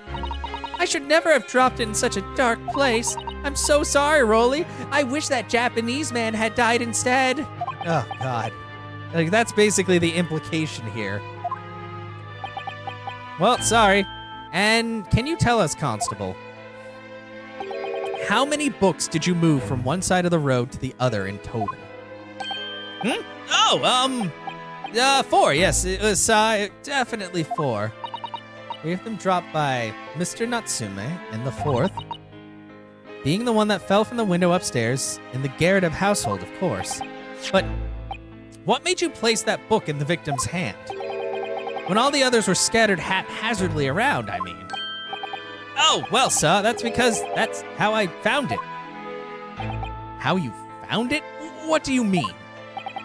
When we first ran over to the scene, the victim was already holding the book. So when I moved everything, I made sure it was still in her hand. You're sure it was this book, The Lion's Pride, that the victim was holding? Oh, yes, sir. No doubt about it, sir. Oh, so we just got like 2 crimes. Accidental manslaughter and moving a body. Interesting. The 4th book's information. Yep. So it probably like dropped on the ground. She knelt down to pick it up and then got a knife in her back. Just bad times. I thought it was an open and shut case at the time, you see. There were only 2 people at the scene, Pat and me both. However, which way you look at it, it had to be the fellow who ran off who'd done it, I thought. I couldn't see the harm, really. I didn't think moving it all over the road would make a jot of difference. I suppose this is it for me now. Well, I've had it. My lord. Yes, Lord Van Zeeks? I believe that concludes the cross-examination of the witnesses. Oh? Constable, you may withdraw.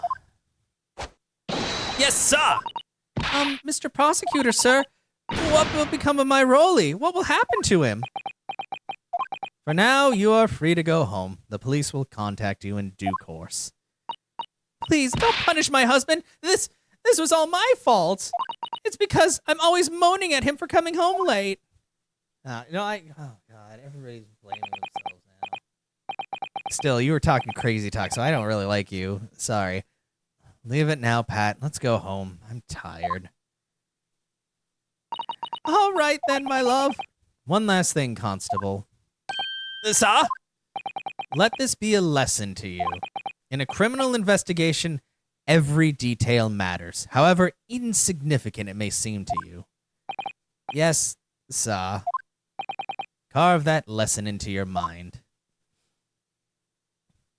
And never again make the mistake of tampering with the scene of a crime. Huh? Never again, sir? You mean to say? Leave now. This trial is not yet over. Sir! Okay. Don't kill that man, I guess. We did it!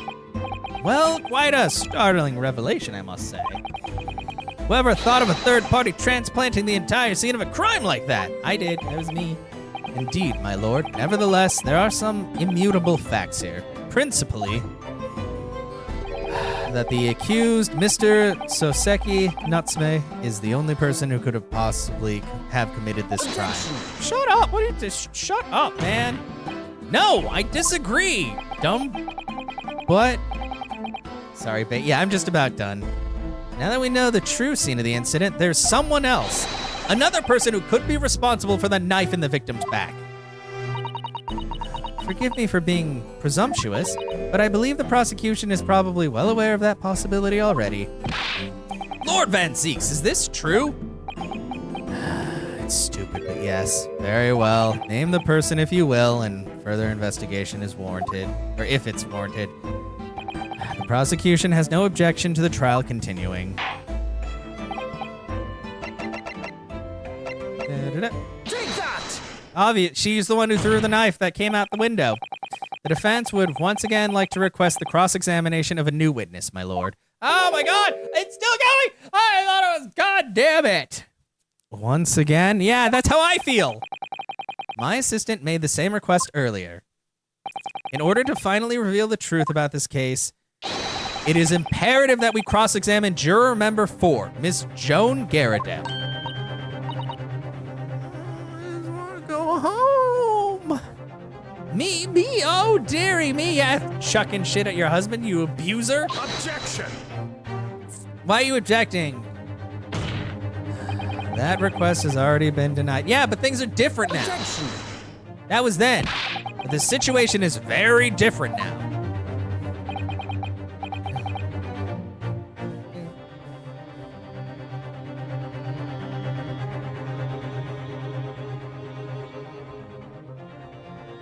Ms. Garadeb, answer me this. What do you want now, you little toad? Wow. At the time of the incident, you were engaged in a violent argument with your husband, Mr. John Garadeb. Oh, Joan and John, huh. In the course of the argument, a minor house fire was ignited, and to clear the smoke from the room, your husband opened a window that looks over Briar Road. Well, what of it? You threw this book at your husband when he was cornered with his back against the window.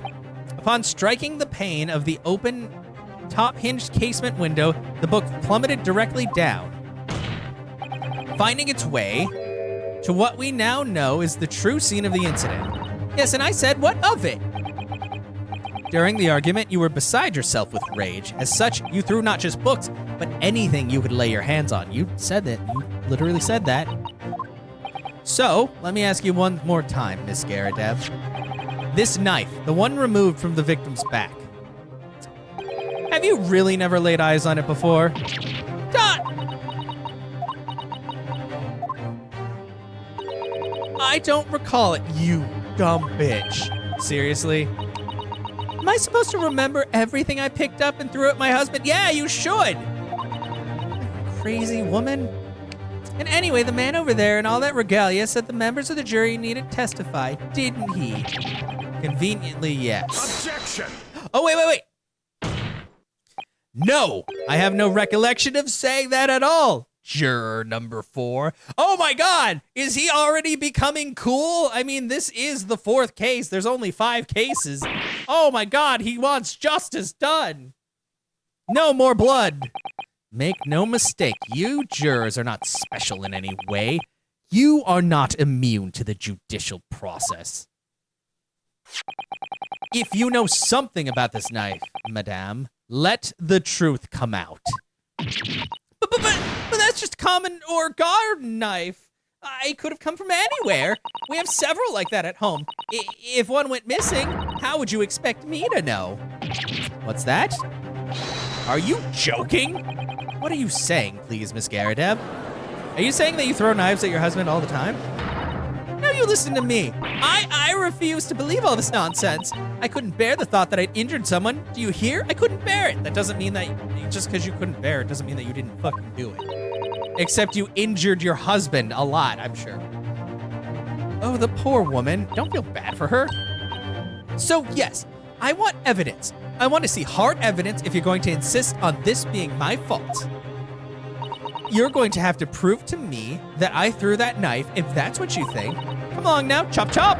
Do your worst. Well, Mr. Naruhodo, if I had evidence like that, believe me, I would have thrown it at her already. I already know what it is. Husband is a pincushion. Then take the stand, juror. Oh? The prosecution does not object to the defense's request to cross-examine this woman. Thank you, Lord Van Zeeks. I'm going to have to testify? Yeah. Juror number 4, as I'm sure you will appreciate, having observed it with your own eyes today. Witness testimony can lead to the most extraordinary truths being unearthed. Truths of which the witnesses themselves may not even have been aware. Oh, dearie me. So I demand your full and unadulterated testimony, Ms. Garadeb. And mark my words, in this court of law today, we shall extract the truth. Do you concur, consuls? Certainly, my lord. Oh, that's what I'm hoping for, my lord. Oh, God, it just keeps going.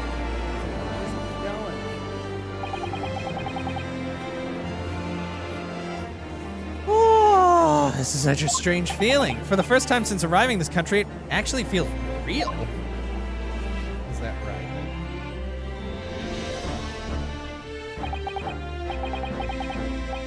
I'm here in the Old Bailey, and I'm a lawyer.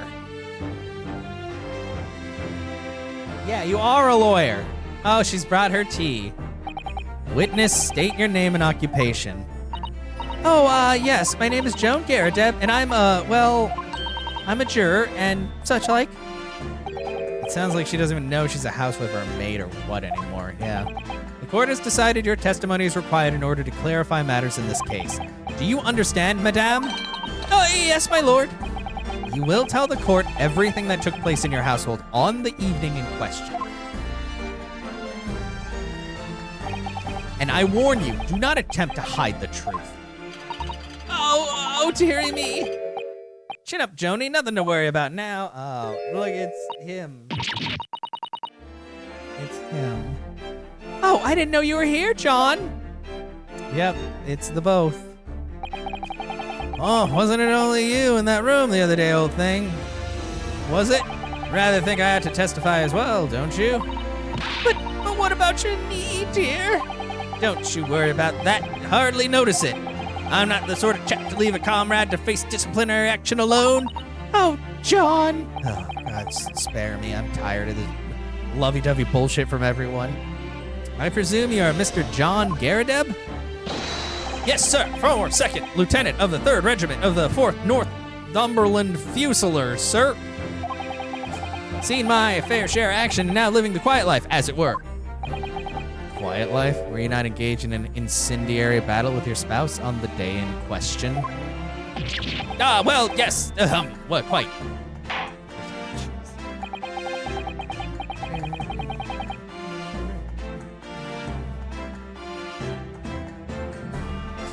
I believe this may represent the first in the proud history of the British court.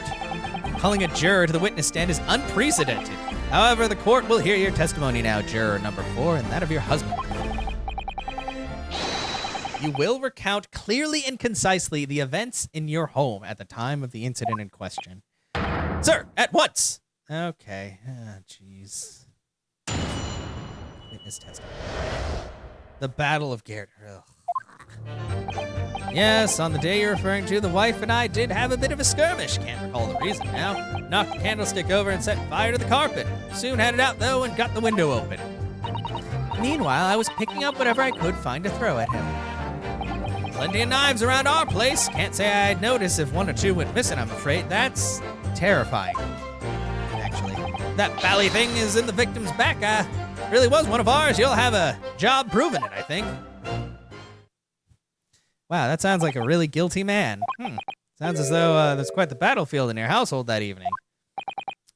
Although an entirely one-sided one, assault, it seems. The enemy caught us in the hop, sir. Had no choice but to dig in and take defensive measures. To be honest, if the enemy had kept shelling us for another minute, we'd have been a toast. Of course, veterans such as myself is only too aware that on every battlefield, you're just a gnat's whisker away from death at any moment. You shouldn't be a gnat's whisker away from death at any moment in marriage. Still talking about a marital quarrel here? Well, I must say I'm dubious that this testimony will shed any light on the origins of this jackknife. In combat, one's focus narrows such that surroundings are barely noticed. These witnesses may not be able to offer anything more than they have testified already. This may be a dead end. Van Zeeks may well be right. Well, whatever the chances, we only have this last cross-examination to uncover the truth, Mr. Naruhodo. Yes, I'm afraid so. Very well, counsel. Begin your cross-examination. I will. All right. Okay.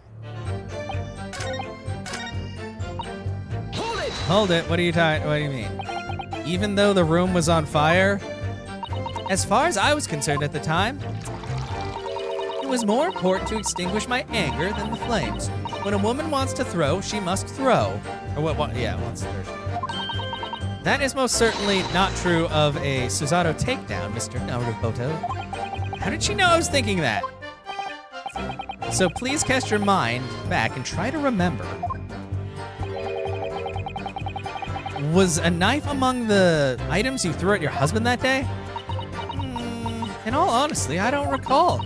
But I feel I must point out that I'm no monster. Let me see. Some bread, a cabbage, garlic, towel, sponge, a napkin. Those all sound like really soft things. This man has something to say. Did you have something to add, sir? Mr. Garadeb. Don't shoot. Oh, sorry, I'll beg your pardon. Did your wife's remark just now bring something to mind? Nothing of any significance, no. Just that the barrage of projectiles the old thing launched in my direction was somewhat more solid than she implies. Books, bricks, and the fire poker I seem to. Ouch. and the woman's aim is uncanny. Ah! Good grief, woman, we're not at home now. This is a court of law.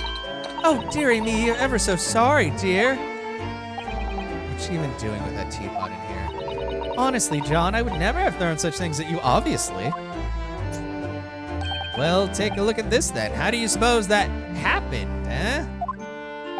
Your pipe, sir? Oh yeah, it's fixed. I had this thing in my hand as usual at the time of the onslaught. Knocked it clean out with one of her soft projectiles. She did, yes. And when I went to pick the thing up, it was broken in two. I'd like to see a sponge do that sort of damage. I see. Your pipe was broken.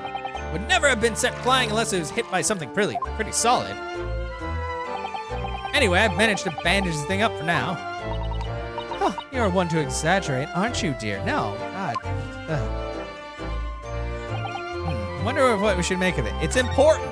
She threw shit that wasn't, like, soft at him. The defense believes Mr. Garadev's remarks just now to be of great significance. Objection!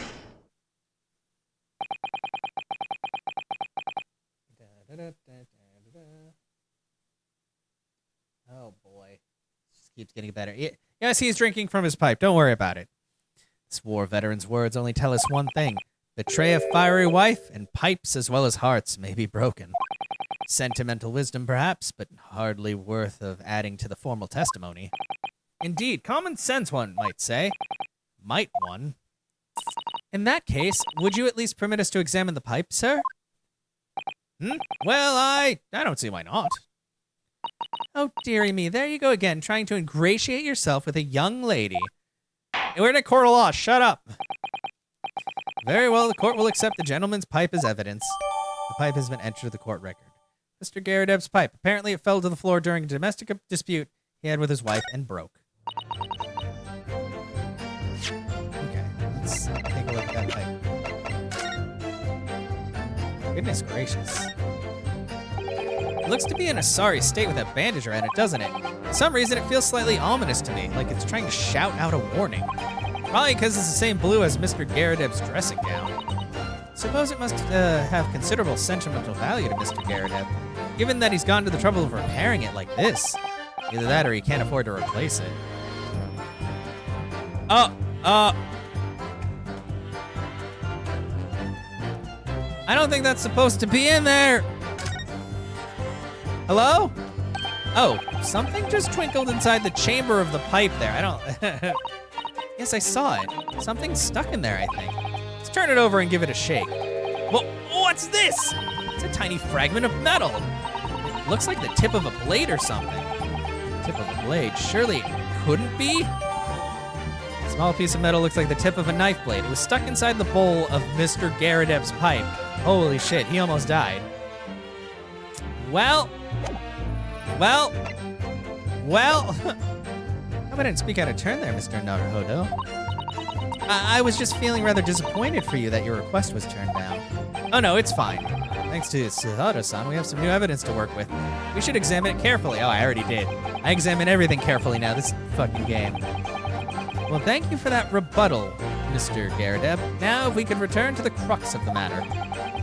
What can you tell the court about the knife used to attack the victim?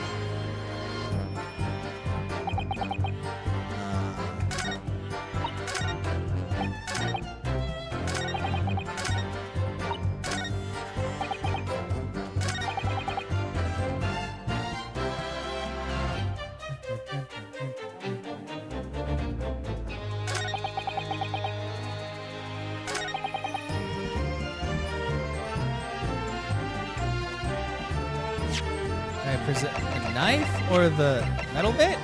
Objection! The metal bit, okay. Because it's like I have to present one or the other.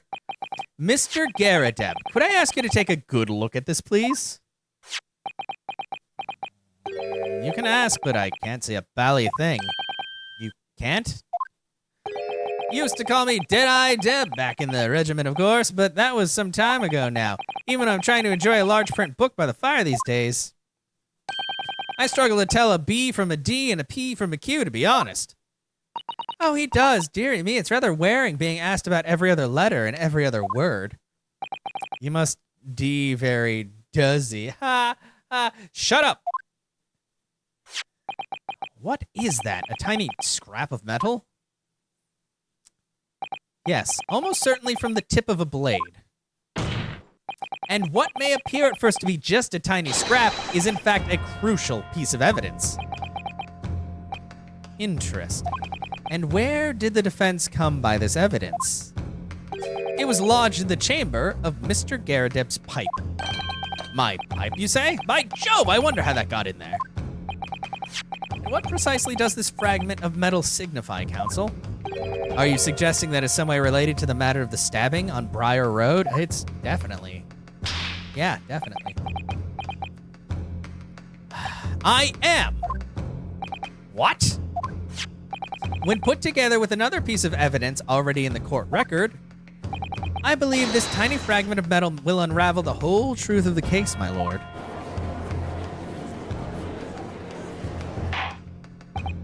You appear rather confident in that extraordinary statement, Counsel. Very well, then. Present the pertinent evidence to the court. What evidence, when paired with this fragment of metal, allegedly reveals the truth of this entire case? The knife. Like, it's the tip of the knife. This is the knife that was found in the victim's back. If you look closely, you will see that there is a small piece at the tip of the blade that is missing. Common issue with the inferior blades sold at unsavory street markets. Criminals who use them regularly leave the tips lodged in their victims' bones. That's fun. Thanks for that. And what of this particular knife? No doubt its tip has suffered a similar fate, now languishing somewhere near the spine of the victim. Objection! No, that's not the case. The tip of this particular knife's blade is the very fragment of metal we discovered in the chamber of Mr. Garadeb's pipe. Good grief, Lord Van Zeeks. I don't believe it. The knife from the crime scene and this fragment of metal are a perfect match. Good golly gosh, we're getting all the G's now. A lot going on. Order! Is this some sort of Eastern sorcery? No, please stop being racist, everyone. This is no magic, my lord. This is a miracle. And not really, it's evidence. A miracle? So Van Zeeks has figured it out, has he? Counsel, explain this extraordinary coincidence at once. Yes, my lord. The crucial point we have to ask ourselves here is, when did the fragment of metal find its way inside Mr. Garadeb's pipe? Something that was clarified for us in the most recent witness testimony. Had this thing in my hand as usual at the time of the onslaught. Knocked it clean out with soft projectiles. Yeah. Got hit with something solid. Oh, she's so jiggly. Oh, dearie me. During the argument between these two that occurred, just as the victim was on the pavement below, Ms. Garadeb flung this knife at her husband. However, the knife missed Mr. Garadeb, instead striking the pipe in his hand at the time, which caused the tip to break off, of course. Good lord! Yes, and that is when the tiny tip of the blade found its way inside Mr. Garadeb's pipe.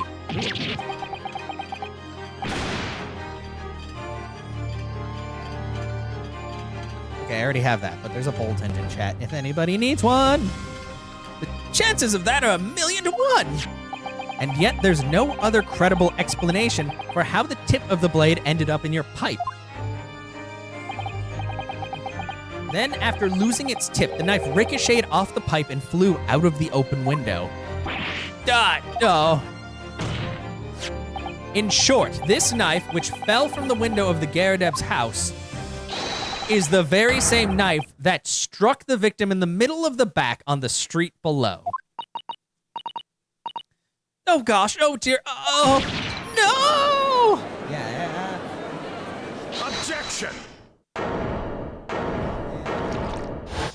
I thought we were having a good time. I thought we were friends. When did you get another bottle of wine in a glass? Jesus Christ. Full-bodied theory, I'll give you that. A complex bouquet of seemingly trivial points plausibly arranged to create an almost passable vintage. Allow me to toast my learned friend's characteristically Nipponese approach to bottling his argument. Can you stop referring to me by my race and just say the other guy? Sorry. But after all, it is just a theory. The bottle, I fear, is corked. Because you see... No, the leg! It's back with a vengeance!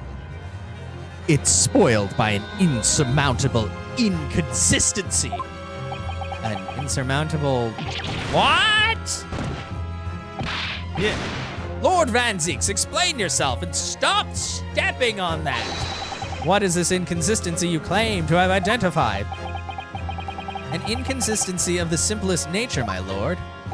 The victim was found with a knife planted in the middle of her back. Yes, in her... Ah! Wow! That's right, you silly little man! Now, Joan, old thing, what are you getting so excited about? Let us consider the basic facts of the case once more. The victim was walking along the pavement below before being stabbed in the back and falling to the ground. If the knife had struck her, had fallen from above, it would have hit her in the head. There's no possible way it could have planted itself into the victim's back. Well, we already figured that out. It's the book. She leaned down to get the book and then it fell into the back because it happened to happen. Just get to the point already. Stop with the drama. I already know the answer. Quite right. You see, that's exactly right. If the knife had fallen from above, it would have struck her on the top of the head. Well, he's lost for words. Look, I knew I'd never liked fear in the first place. I don't know, though. What really did happen? Shut up! It would appear that the defense has made a rather spectacular blunder. No, I haven't. Let me explain my case. If a theory has even one inconsistency, it cannot stand. Your theory, my learned friend, is history. No, it's not. I already know the answer. Just let's get past all this, please. We were so close. I could see the truth. I was so sure we were on the right track. But now the way has been blocked completely by just one simple inconsistency, which we can fix with another piece of evidence. Let's stop. Or in other words, we simply need to eliminate that one inconsistency and the theory will stand. Yeah, you know what? Thanks, Susato, for making me not be a dumbass. Miss Susato. You mustn't worry, Mr. Naruhodo. You were just caught off guard, that's all. And your mind would blank. But if the path you are on is indeed correct, then a way will present itself. The key to this is in the court record, I'm sure. All the information you need is there. It seems you have nothing to say, my Nipponese friend. Well, your silence speaks volumes. a tacit acceptance that your theory is fatally flawed. No, it's not. Oh, no, I forgot he got burned, so his butt is showing. Hey, this inconsistency doesn't mean that I lose. It means that I need to sharpen my mind and dig deeper for the truth and show you the book. It's a test. Slap. Yes. If the knife fell on the victim from above, there's no way that it could have hit her in the middle of the back. Under normal circumstances, that is. She was making snow angels with her front, not her back. Case and point. What are you implying? Counsel? There's a piece of evidence in the court record that can explain this inconsistency. That can explain how the knife fell from above, could have pierced the victim's back. Yeah, exactly. Bent over to grab book. It's so obvious, and I knew it, like, as soon as the knife falling from the window became a thing. But they gotta be dramatic. We already have the answer. Goodness. Utter madness. Yeah, can I show my book? Surely this must be the last time. Counsel, present the evidence of which you speak. This is the last inconsistency. I'll solve this puzzle. If I can successfully make sense of this, the truth will be laid bare at last. The evidence that explains, yeah, the book. Take that. It was the book. They leaned out of the book. This, the fourth book found at the scene. Yeah, this is the final piece of evidence the defense will present. The burnt book. Is that not Mr. Garadab's book? Yes, and to understand its significance, we have to consider how it came to be at the scene in the first place. This photographic print clearly shows the book in question, and the victim holding it in her hand. As we all know, it was the police constable that put the book between her fingers like that. No, quite so. But nope, that's true. However, as part of his testimony, Constable Beat made an extremely enlightening statement on that point. He said the book was already in her hands. Skip. Well, so it's because it was already there to begin with. Okay, you can skip that. In other words, the victim had already picked up the book on her own volition. And clearly, that must have been before she suffered the knife wound. Well, I shouldn't say so. After being attacked with a knife, I don't imagine she'd have been doing much of anything. So the question becomes, why did the victim have that book in her hand? By jingo! I think I'm beginning to see what may have happened now. My wife is a murderer. Oh no. We know that the book fell from the top floor of the Garrett household onto the pavement below. At precisely that moment that the victim was walking past.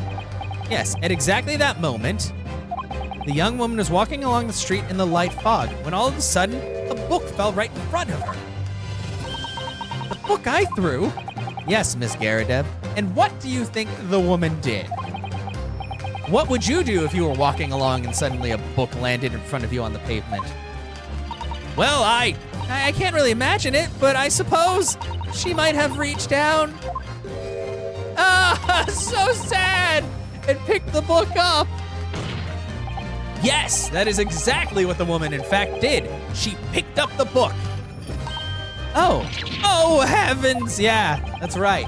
And when the woman reached down to pick up the fallen book, what position would her back have been in? Oh, that's right, facing the sky, completely and utterly defenseless. Oh, that's sad. Then, in the very next moment, while the woman was still bent over, picking up the book, that's so sad. The next object fell from the room above, the jackknife, straight into the middle of her back. Oh. And at the same time, walking by chance directly behind Miss Green, was the defendant, Mr. Soseki Natsume. Well, I never! It appeared to Mr. Natsume that the woman simply collapsed on the floor in the dark and the fog. He didn't see the knife falling on her from above. Yeah, that would have been really hard to see. And from the other direction, the constable and his wife saw no one but the victim and her parent attack her.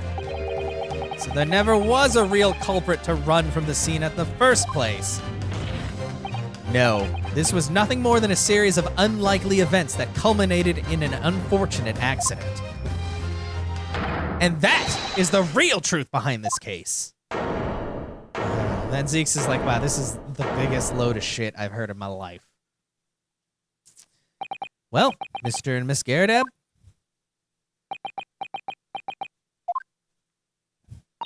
the very first time you showed me that knife, I had my suspicions.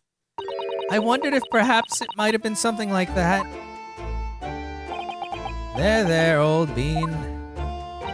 Poor Miss Garrideb. Poor Miss Garrideb. Poor all of the spouses that have had to deal with abuse. Of course, I never meant for anything of the sort to happen, but it was all my fault, wasn't it? I can't feel bad for her. She sucked. I take full responsibility. I let my anger get the better of me. I threw that book, and I threw that knife as well. Okay, well, at least she's owning up to it. John, dear. It's all right. I know. I'm ever so sorry. Truly. I'm sorry! Okay, good. Oh, God, she was up on a box, too. Oh, no! No, his knee! Your knee! Oh, no!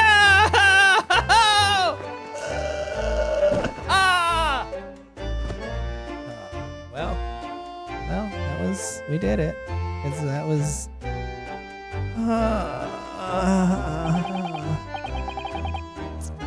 Lord Van Zeeks, what news of Miss Garrideb? She's been taken to the infirmary. It would appear that today's events had left her in a especially flustered state. However, I believe she will recover in due course. There's no cause for concern. Yes, unbeknownst to themselves, they caused what could easily have been a terrible tragedy. They shall have to prepare themselves for the consequences of their actions. There is some good news, however, my lord. Yeah, I don't know. This was just a lot of, oh god, everybody like sucked in this case. I have just had word from the hospital where the victim is being treated. Her condition is improving steadily and the doctor believes she will regain consciousness soon. Yay! Strange, we've been talking about the victim all this time, but we've never once met her. How wonderful! The woman is out of danger, it seems. Yes, that is good news. So, Mr. Soseki Natsume.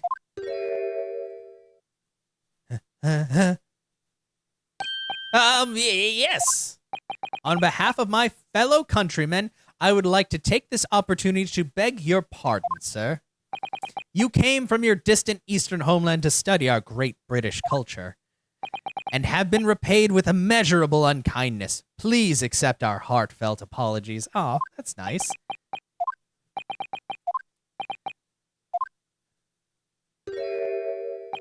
No, it is me who should be begging your pardon. What? Oh no, Mr. Natsume. That evening, when the young woman just collapsed on the pavement before my eyes, I jumped to the wrong conclusion again in my confusion. What conclusion, sir? I was sure the woman was dead. Yes, Constable Beat said the same thing, didn't he? He thought she had been killed too. Suppose she must have looked completely lifeless. It's been about a year since I arrived in Great Britain now, but I still can't get used to life here. I can't relax. I'm sure there are evil spirits lurking in the fog like they're haunting me. Poor Soseki-san. His imagination really has got the better of it. He better not get himself into some deep shit just now. Yes, poor man. So when it happened, I thought the young woman had been taken by the fog spirits. I should never have dropped my books like that and run away. I should have called for help, for a doctor, for the police. Instead, I've managed to create a rift in the relationship of trust between our two empires. And for that, I am truly sorry. Wow. I mean, damn. Damn. One could indeed say that some sort of mischievous spirit has been at work here, I think. One that created a chain of unfortunate mishaps.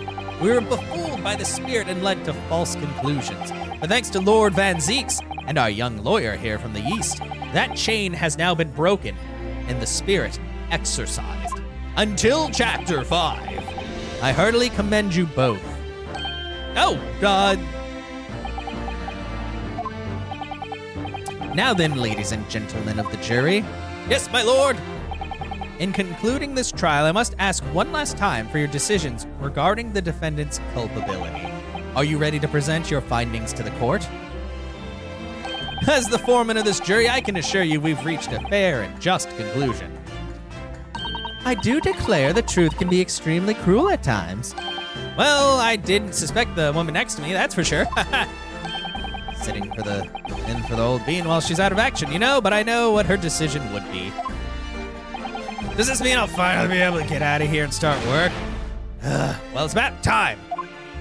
I'd say I'll have a corker of a story to tell the grandchildren when I get home, won't I? Hey, sir, why are you still guilty? Can you change the color? Very well, ladies and gentlemen of the jury, I hereby demand your final decisions. Mr. Foreman. Not guilty. Not guilty. Not guilty. Not guilty. Not guilty. Not Okay, guilty. good. Well, he let us get some stuff done that he originally didn't want us to do, so he was chill for like a good couple of times. Very well, Mr. Soseki Natsume, I hereby pronounce you not guilty in very fancy handwriting or font.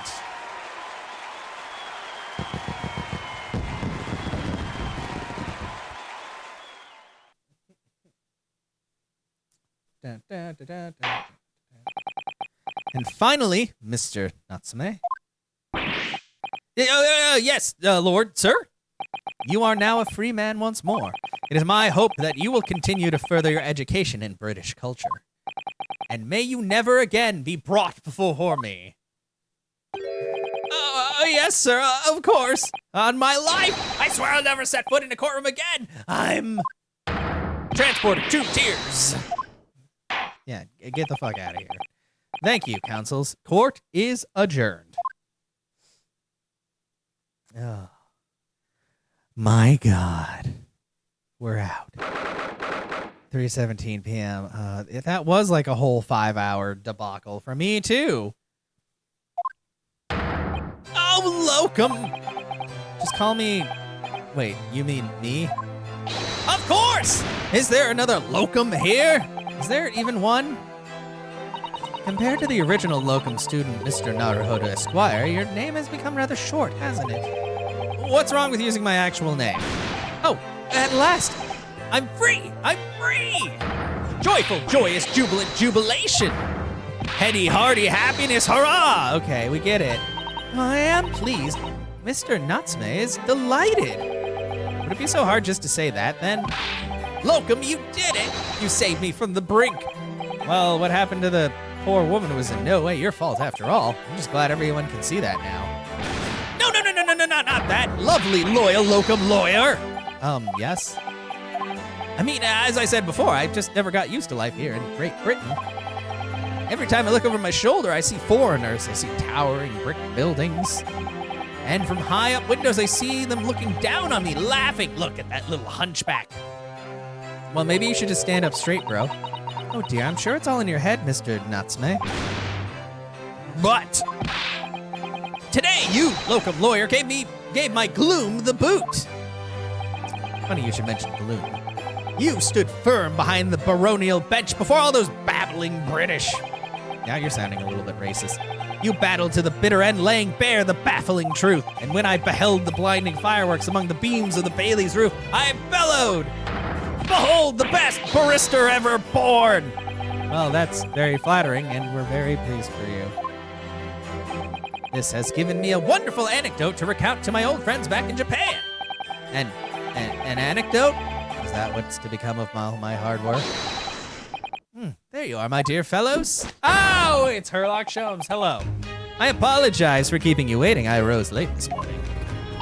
Oh, Mr. Sholmes, what a pleasure to see you.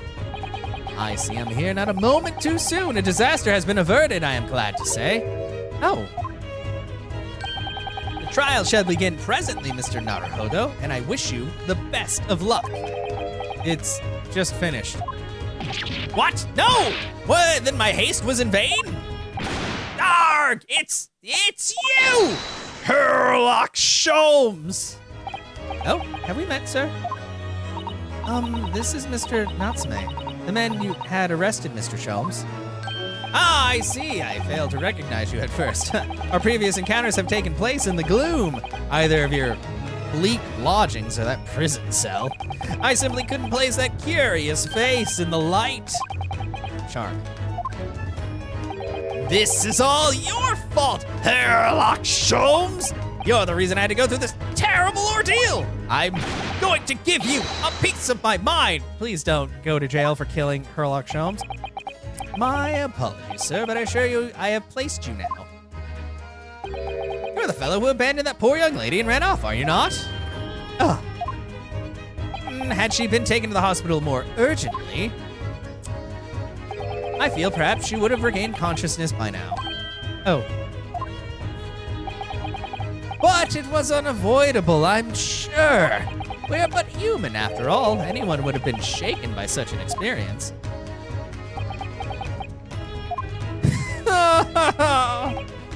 I do feel very badly about how I behave. Well, never mind. Now then, what was it that you wanted to say to me, sir? Nothing. Oh, priceless. Oh, I am sorry, really, but that was quite priceless. Poor Saseki-san. Wow, why are you such a dick, Herlock? Still, on the bright side, you've had an extremely entertaining experience without paying a penny. And it would seem you were not even found guilty. But there's no bright side. Yeah, actually, I'm not feeling that either. Whatever do you mean, Mr. Natsume? Natsume? Well, even after this, I'm I'm still cursed by the spirits and now by the Reaper. Ah, Lord Van Zeeks. I haven't forgotten, you know, what facing that man in court means. Even if you're found not guilty, you're still doomed. It'll be all right, Mr. Natsume. If the Reaper appears trying to make trouble, I will protect you. Hiya! No! Why me? Why always me? Why always me? Why me? With a perfectly executed Susato takedown. Much as I like being turned on my head, a bit of warning might be nice next time, Miss Susato. Dun, dun, dun. Haha, everybody had a good time. Oh, I'm right side up. So, Mr. Natsume, what do you intend to do now? You mentioned something about recounting your experience to your friends back in Japan.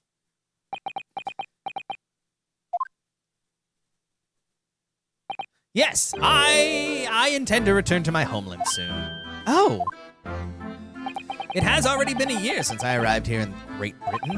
I visited universities, libraries, bookshops. I've been honored with the tutelage of professors. I've learned so much about the wealth of literature here in the city it has shaped. And I've come to realize that it is my calling to sail home and tell my fellow countrymen about it. That's very touching, Mr. Natsume. Or in perhaps less veiled terms, you wish to withdraw halfway around the world to escape the terror of the Reaper's curse? That's not it at all! The more I learn of literature, the more the strange feeling claws at my insides. I feel more compelled to return to my roots and attempt to pen a work of my own. Oh, I see. A work of literature by Soseki-san. Could be an interesting read.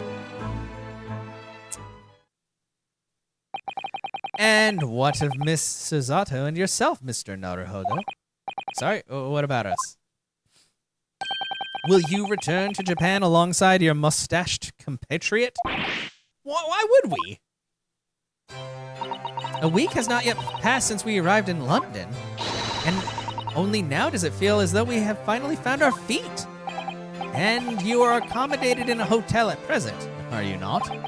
That's right, but we need to find lodgings before it bankrupts us. I've calculated we can only afford another 10 nights before our entire budget is exhausted. Well then, you could take my lodgings. Oh, the windowless room? But what it lacks in windows, it more than makes up for with a floor, a ceiling, and walls. Great. And of course, I'd be happy to leave behind the accursed evil spirit. Oh my, an evil spirit? Oh yes, it tries to suffocate you while you sleep. It's an infallible wake-up call. I hate that. We'll think about it if that's all right. Perhaps I can offer a more welcome alternative. Would you consider taking lodgings with me? Really? Well, a vacancy has conveniently presented itself, though it is up in the attic, I might add. Are you sure it isn't just a storage loft? I spoke with the landlady this very morning on the matter of price, and Iris is cleaning the room as we speak. You must come at once. I presume you have no luggage to speak of? Oh, this is simply wonderful. What an honor to be invited to take lodgings by the great detective's office's attic. I'm too overcome for words. So suggesting we look elsewhere is out. Yep. Then it's settled. Iris will prepare a welcome dinner this evening. And you must come too, Mr. Natsume. I insist. I don't know what to say, but thank you. And yes? Wonderful. Then I'll go and complete the paperwork for your formal release, Mr. Natsume.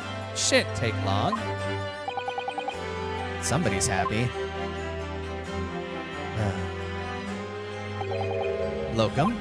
I knew you wouldn't let me down. I'm truly delighted to have met you here in London. Likewise, Mr. Natsume. It's been a privilege meeting you too. It's a shame that we're going to have to say goodbye so soon. Well, I've come to realize that I belong in Japan. But Locum, we'll meet again one day. Yes, I'm sure. And hopefully by then, I'll be a successful lawyer. Hopefully by then, I'll be a successful author. Hey, look, we both have dreams.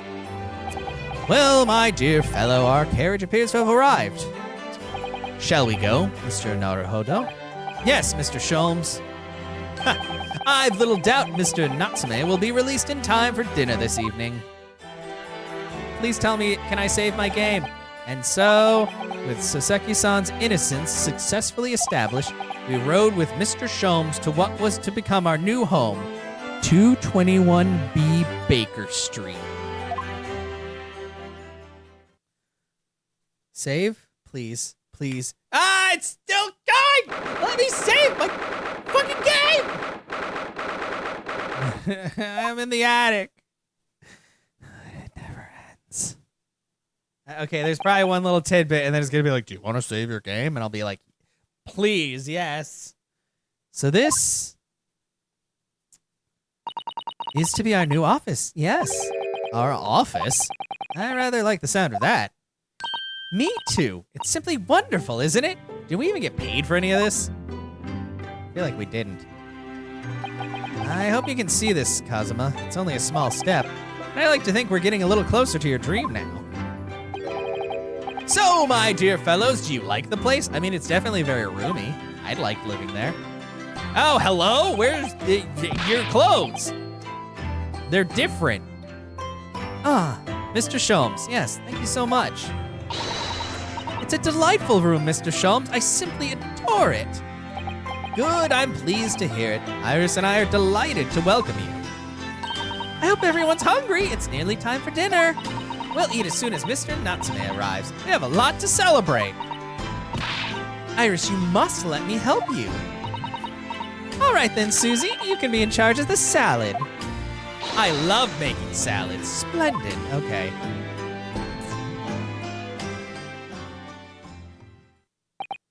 So, Mr. Naruhodo, how does it feel to have your own office in the capital? It's very exciting, actually. I can't help wondering what adventures await us. Those were precisely my sentiments when I first established my office at these premises. Until I discovered the dark truth about the city of London, that is. Sorry?